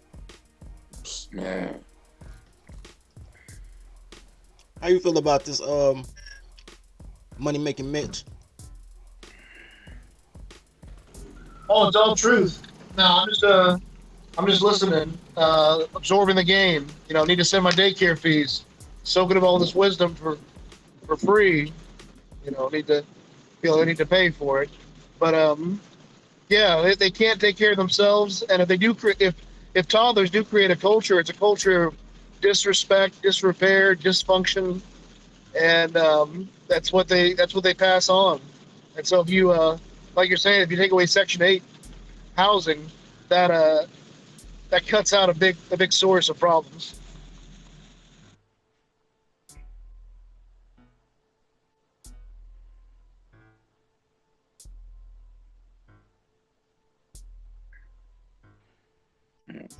Shout out to Dave Chappelle. Dave Chappelle, Texas cities, Urkeon, all the best places are denying single mothers and their terrorist children. Well, because what they do, man, they create burdens for society. Society has to take care of it. You got to build more prisons because you know the ratio. The highest rate of breaking crime is young people, right? Think Oak did the numbers. He said like once black men get to a certain age, the crime rate goes down. But between like 16 to 24, some shit is the highest. That's because these moms, these single mothers that, you know, Hold on. so Like conservative said, there was no crime in DuPage County in 1990. It was mainly in the ghetto and the projects where it belongs. Okay, number one, there was crime in DuPage County. But besides that, though, because I caught a case in DuPage County on some traffic shit, and there was people in jail in DuPage County on other shit. But besides that, though, You know what DuPage County started doing in the 1990s? And I can say the same thing for Calumet City. They started taking Section 8. All those CNA bitches started moving out there with their badass boyfriends, and that's what you get. You're making my point. You keep talking about crime bills, and I keep telling you the source is goofy bitches, and you don't want to check the bitch. You want to check the dudes. Check the Right. bitch. Check the bitch. She creating fucking chaos Check the bitch. from the moment from the Hold inception. on. In my Tola voice. This is my Tola voice, y'all. Snitch on a bitch. Facts, man. Like y'all making false correlations, bro. Y'all going to the symptom and not the source. Source. Because they don't want to chuck that shit. Look, they don't want no fucking solutions. Anybody who doesn't go to the source don't want solutions. They just want to blame men so they could be the better man. If it's a nigga saying that shit, I can't see it. I'm just saying that nigga just want to be the better man. That's all. Anytime men complain about fucking men, they just want to be the better man. That alchemist. Because the moment you put them like, well, fix this, motherfuckers want, you know what I'm saying? Like, I could even, this could be my biggest argument. I say these stats all the time. Only 12% of black fathers are single and solo. 72% are married. 16% fucking cohabitate with their fucking bitch. And Hold only on, man. 12%. I don't. This is homoerotic shit. He said I'm not giving Pookie a pass. No way. Let me explain something to you. Pookie is a toddler, but Pookie comes with the toddler. There is no Pookie that pop up in Cal City Well, or out of Dupac. nowhere, right? They just act like fucking men. They follow the bitch. The bitch brings them. Brings the bitch them. brings them. You act like these dudes live in a vacuum. You ain't seen these niggas till you saw the bitch. Facts. And only 5% of motherfuckers are what you consider Pookie ain't black 100% men to or blame. Talking pookies. about killing everybody, trespassing in people's neighborhoods, carjacking everything. Them boys 11, 12 years old coming from, they sons of single mothers. So you saying Sons that of 11 single years old, moms. 11 years old, these boys are cause of everything. Because that's the carjackers. Ain't nobody over 17. It's been like 3 people over the age of 20 that got caught carjacking. These is Right. boys under the age of 15. That's their mamas. This how they raised. Because they, right. The Out and Pookies about, come mom from telling them to single go fuck moms on where they at. Section 8. She's the fucking problem. And you steady blaming men, but the bitch is the problem. The bitch is the problem. She's your It's the generational problem. curse. And you blaming niggas, but the bitch is the issue. Because they don't want to check the bitches. Hey, They're scared to. John Connor Only said, man they'll blame is Willie Lynch. and Jim Crow. Facts. They'll blame Jim too. Fuck. The Yeah, Jim and Willie. They Willie get all the smoke though. And Willie Mm-hmm. wasn't even real. Anyway, John Connor said the projects can be nice with the right people in there. The projects were nice when they were made for the immigrants. That's why Yep. they all named gardens and parkways, and they were nice. Sunnyside, They Third Ward, Houston. they really weren't dangerous when black men could live in the projects. They didn't get dangerous until the 1970s when they had to remove the man to From the make. house. That's when they got. Correct. So once Single again, parenthood. Because immigrants was allowed to be with their families. Remove the man, They had import full Pookie. families, yeah. remove the man, and you don't import you. They grow Pookie. You have everybody has a farm system. Pookies have a farm system, and they the You know what's motherfuckers. crazy? The crazy shit is it wasn't even the projects. I don't even know who came up with that term. Because Government said it that's was a- housing. They just built housing. It was housing there before the same Cabrini Greens, all these projects and motherfuckers, it was occupied by immigrants. And it wasn't until they moved them to the suburbs and they took fucking black folks out the sticks and put them in the projects. And then they took the fathers away and created the single mother shit.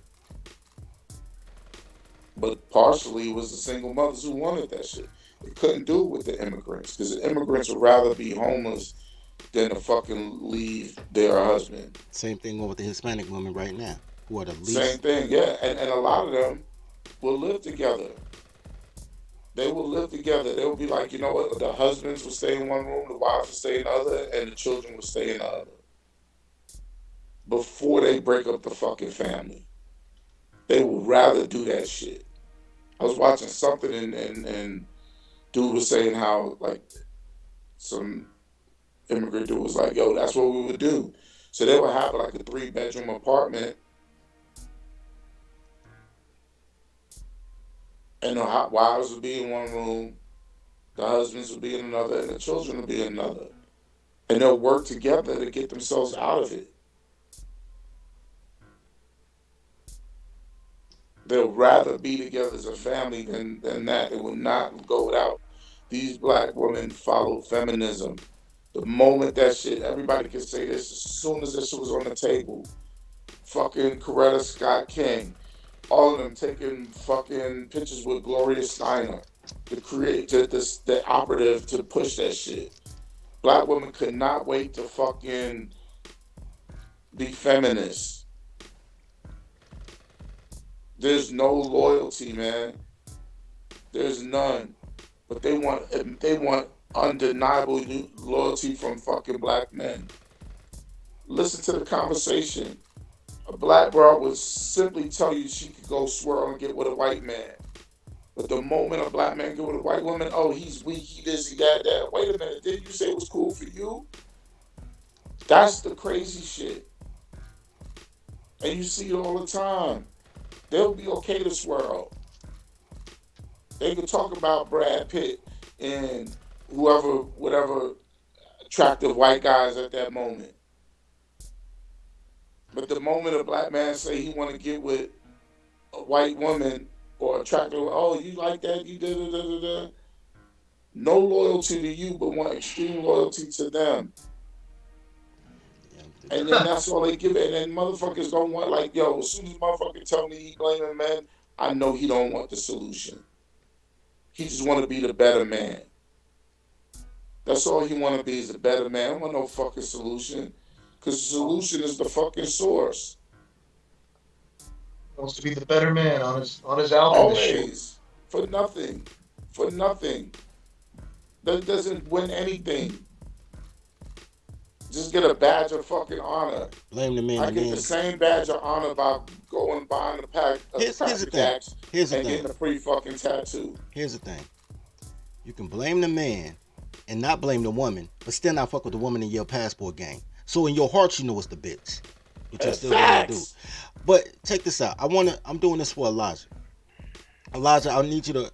I'm on my world class shit right now because I need you to understand what words mean before I give you a definition. Because if you don't understand the words, you won't understand the definition. You're asking me about Willie Lynch. Before we get to Willie Lynch, I need you to understand the meaning of words. So let's go through a few words that you're going to hear when I read this out that you may not know. Purportedly. Purportedly. An adverb, as it appears or stated to be true, although not necessarily so. Allegedly true. These photos purportedly show Nina with a lover, which means they could be Photoshopped, right? Let me show you another word. Promoted.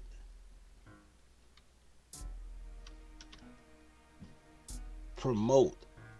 Promote. To further the progress of something, especially a cause, venture, or aim. To support or actively encourage. Right? To promote. To promote a party is to support or encourage people to come. Promote, right? What we talking about today is these motherfucking professional party parade promoters that got into politics, right? They don't know shit, they just do shit, right? Let me give you another definition. Last one. Reputed. Reputed. Hey, we got a guy this time. Hold on. Reputed. You go, boy. Generally believed to exist or be something specified, but not definitely the case, right? Not definitely the case, okay? Now, with that being said, all those words are saying, yeah, we gonna say it's true, but this shit ain't true for real. That's basically what those words mean, right? So, let's go to the Willie Lynch letter, because I need you to understand those words, because the answer is in the definition. This is how you got to talk to your toddlers and shit. When you're trying to tell her you wrong, but you can't call her a stupid bitch. Be like, babe, just think about it another way. Like, okay. In the William Lynch speech, also known as the Willie Lynch letter, is an address purportedly delivered by William Lynch or Willie Lynch to an audience on the bank of the James River in Virginia in 1712 regarding the control of slaves within the colony. Within recent years, it has been widely exposed as a hoax. The letter purports to be verbatim account of a short speech given by a slave owner, which he tells other slave masters that he discovered a secret to controlling black slaves, setting them against one another. The document has been in print since at least 1970. Now, he's supposed to be out here in 1712. It was books in 1712. But apparently the book ain't get printed until 1970, but first gained widespread notice in the 1990s by the goofy bitches that be on my timeline when it appeared on the internet. Since then, it has been promoted as an authentic account of slavery during the 18th century, though its inaccuracies and anachronisms has led historians to conclude that it's a hoax. The reputed, remember, reputed means believed to exist, but not definitely the case, right? The reputed author, William Lynch, identifies himself as a master of modest plantation in the British West Indies, who had been summoned to the Virginia colony by local slave owners to advise them on the problems they were having managing their slaves. I say all that to say, you can read the rest yourself. What I'm telling you is that it's something that bitches say in their 40s on why they got 5 babies by 7 niggas. And they blame it on something that happened in 1700s. Because everything's somebody else's fault. It's white supremacy, it's Willie Lynch, it's the government, it's everybody except these goddamn Tylers. It's Pookie, it's the fucking laws on crime. It's everybody except these goddamn Tylers. They're your generational curse. And you gotta understand that before you can make any progress. There is no quote unquote black progress. We ain't playing crayons. These bitches is the ops.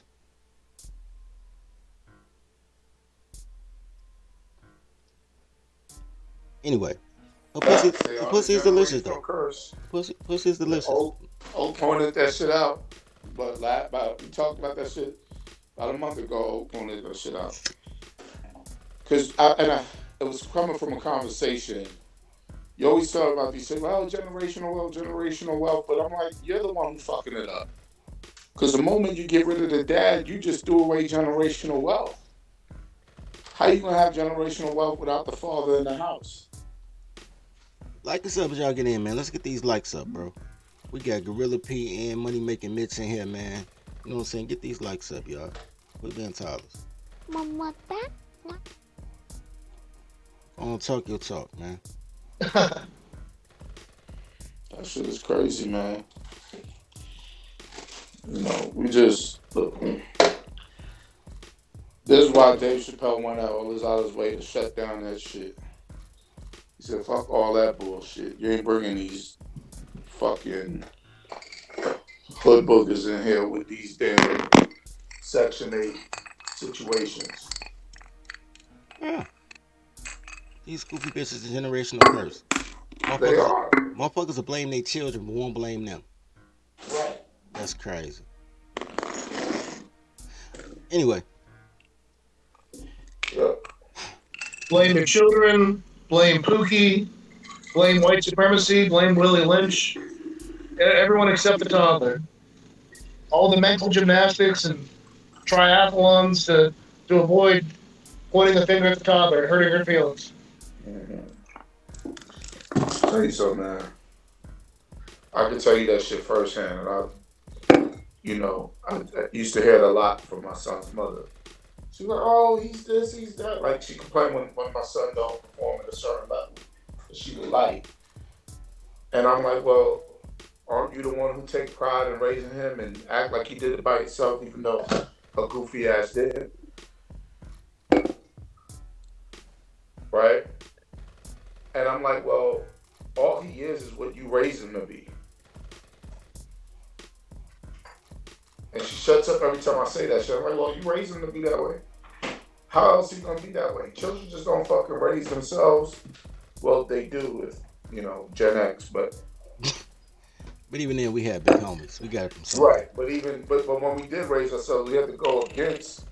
It's crazy what made Gen X dope, right, was because though we raised ourselves, right, we did the opposite of what boomers were doing. Boomers were irresponsible. They were like, oh, whatever. You know what I'm saying? We had to be responsible. We were ones who learned to look over our shoulders twice. You know what I'm saying? Knew how to avoid the pedophile man. You know what I'm saying? Right? Here around your neck at 8 years old, Right. trying to Like think figure out. about it. Generation X, just all they did was do the responsibility that the parents didn't do. Come home, make our own food. You know what I'm saying? All kind of shit. Did our own homework. To this day, these toddlers don't check their kids' homework. Yeah. To this day, but they take credit if the Yeah. kid passed. Like, oh, my kid's so smart. So you ask, hey, little man, what's your favorite color? And what do you say? Oh, car. car. Then you gotta ask again. Wait, no, I said, what's your favorite color, little man? 3. They take all this credit, then you ask what their work schedule is. Like, I work from 12 to 10. I work hard for my kid. That shit. But that's when they got home from school. Like, who watched? So everybody else helping with their homework, everybody else feeding them, but they just want the credit.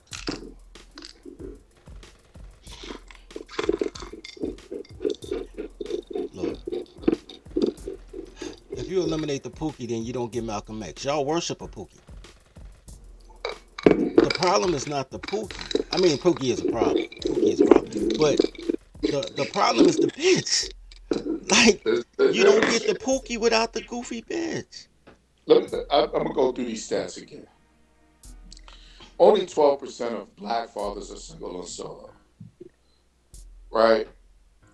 72% of black fathers are married, 16% live in the house. That means 88% of black fathers provide 2-family homes.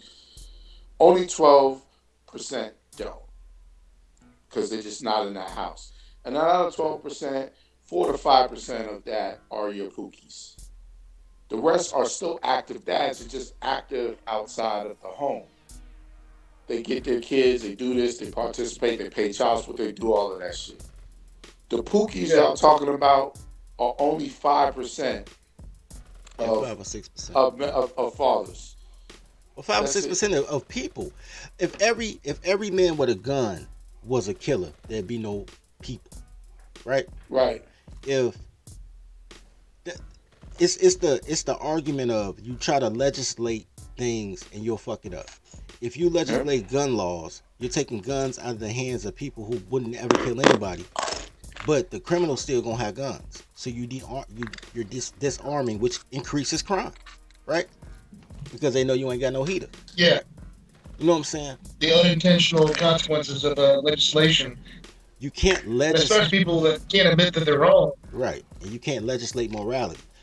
You can culturalize morality, but you can't legislate morality. Yeah. The same way you culturalize morality, you culturalize immorality. And that shit comes from the toddler.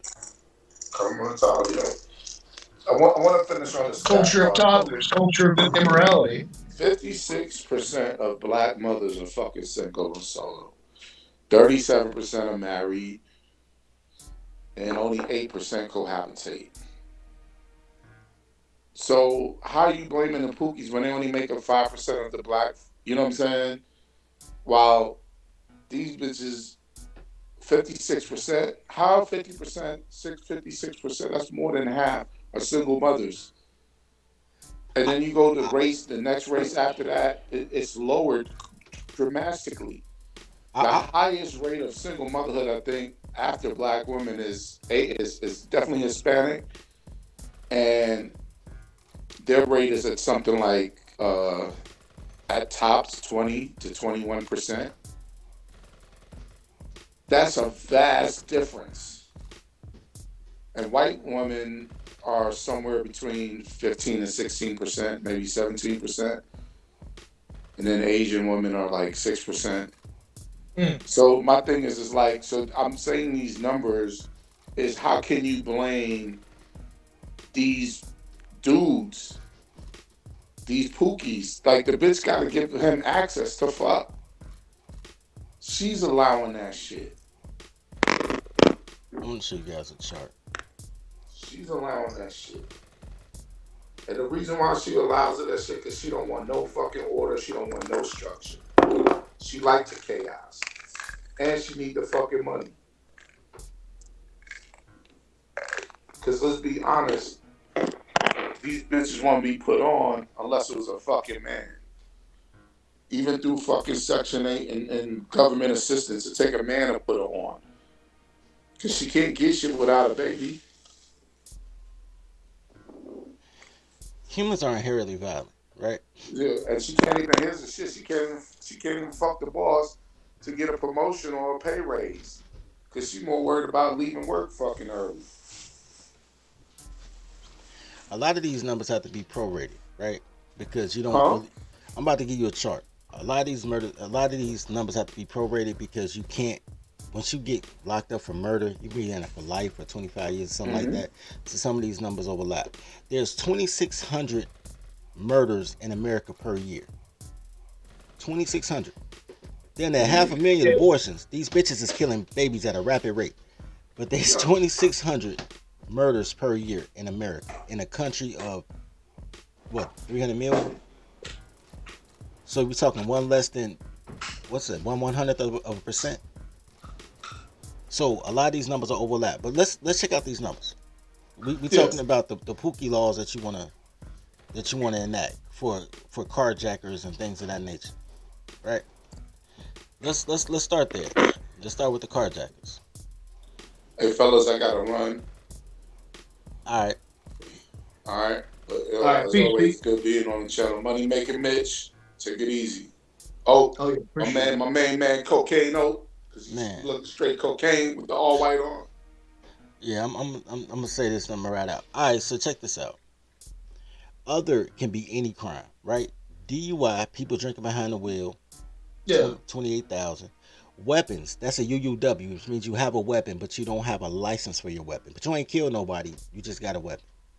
51,000, right? Out of the 153,000 public order. These once again, these right here, not DUI, but weapons and other. If you didn't have a crime bill, these would be misdemeanors, right? Oh damn! Because you didn't harm anybody. This is public order. Yeah. This is a public order. Victimless crime. Drugs, either possession or selling. Once again, these aren't.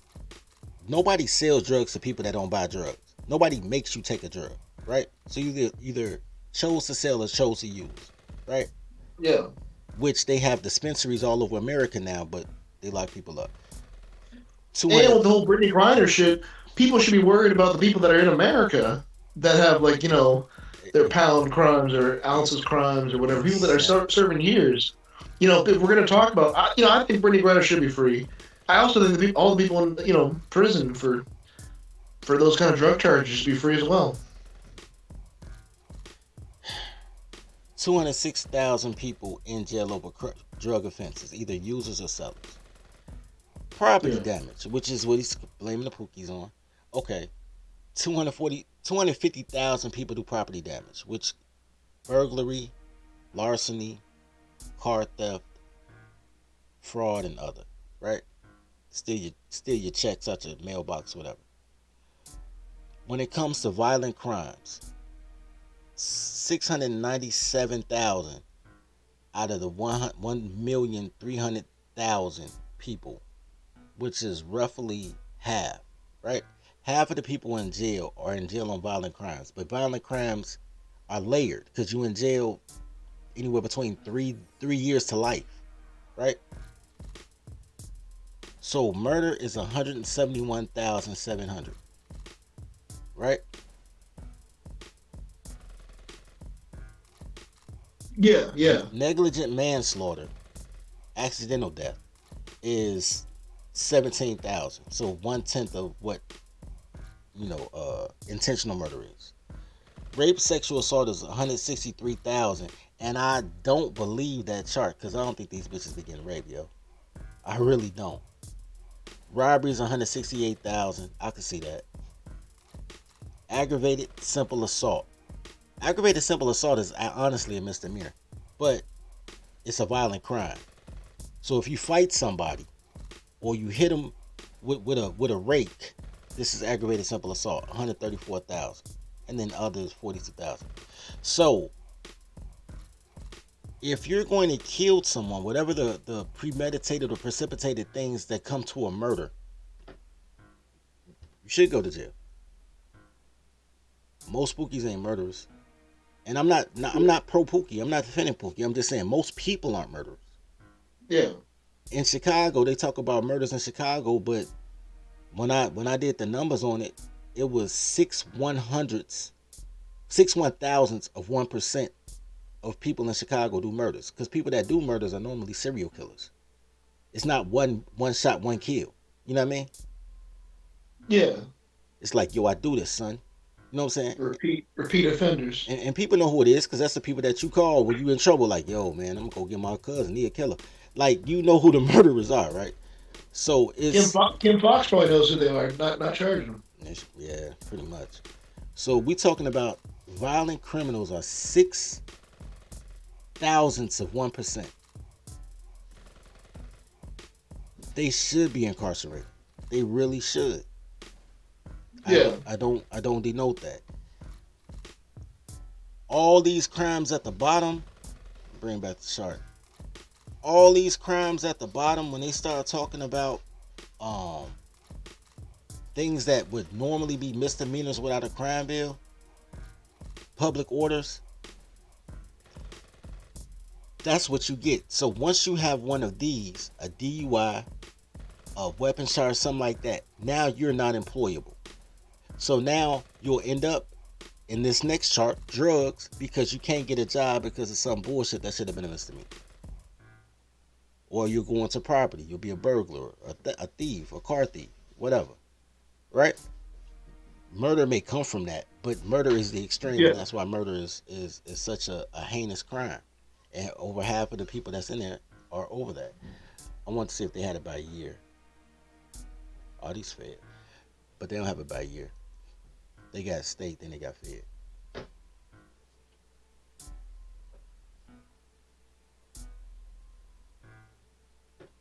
Say crime is out of control, not down in Chicago. Chicago is a daycare. What do you expect when women run shit? But you don't need a crime bill. You need to stop giving women shit. Anyway, I've been on for over 2 hours, so I'm gonna dip out, man. I want to say thanks to the chat, man. Thanks to all the Cash App supporters. Thanks to Money Making Mitch. Thanks to Gorilla P for doing his John Lewis piece. And on that note, man, love each other as you love yourself. Feed the pack, man. Toddler tales are crazy stories that can only happen to me. Each tale is endorsed by Toddlerology and the Marry Your Secretary courses. In a world where toddlers are only loyal to her employer, learn the skills needed to train your toddler to work at your relationship like she works at her job. There's courses for every level of your relationship status, including polygamy. Need support? Join scheduled study groups with other Toddlerology members. Click the link below. And now, back to today's story. Dirty folks. Dirty folks. Dirty folks. Knows your soul. Knows your soul.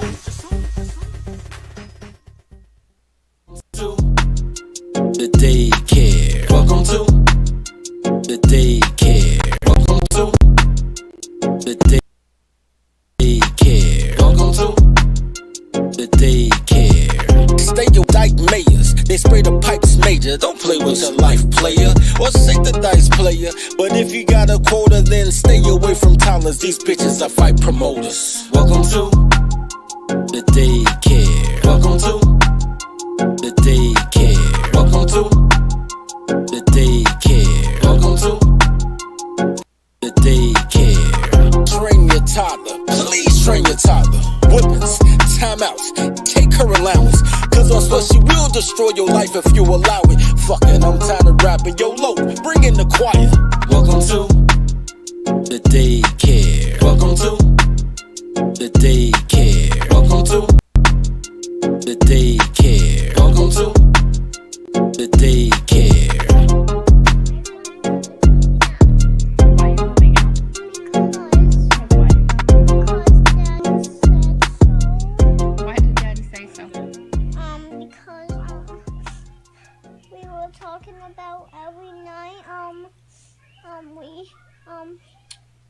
wanted some boyfriend, so I'm moving out.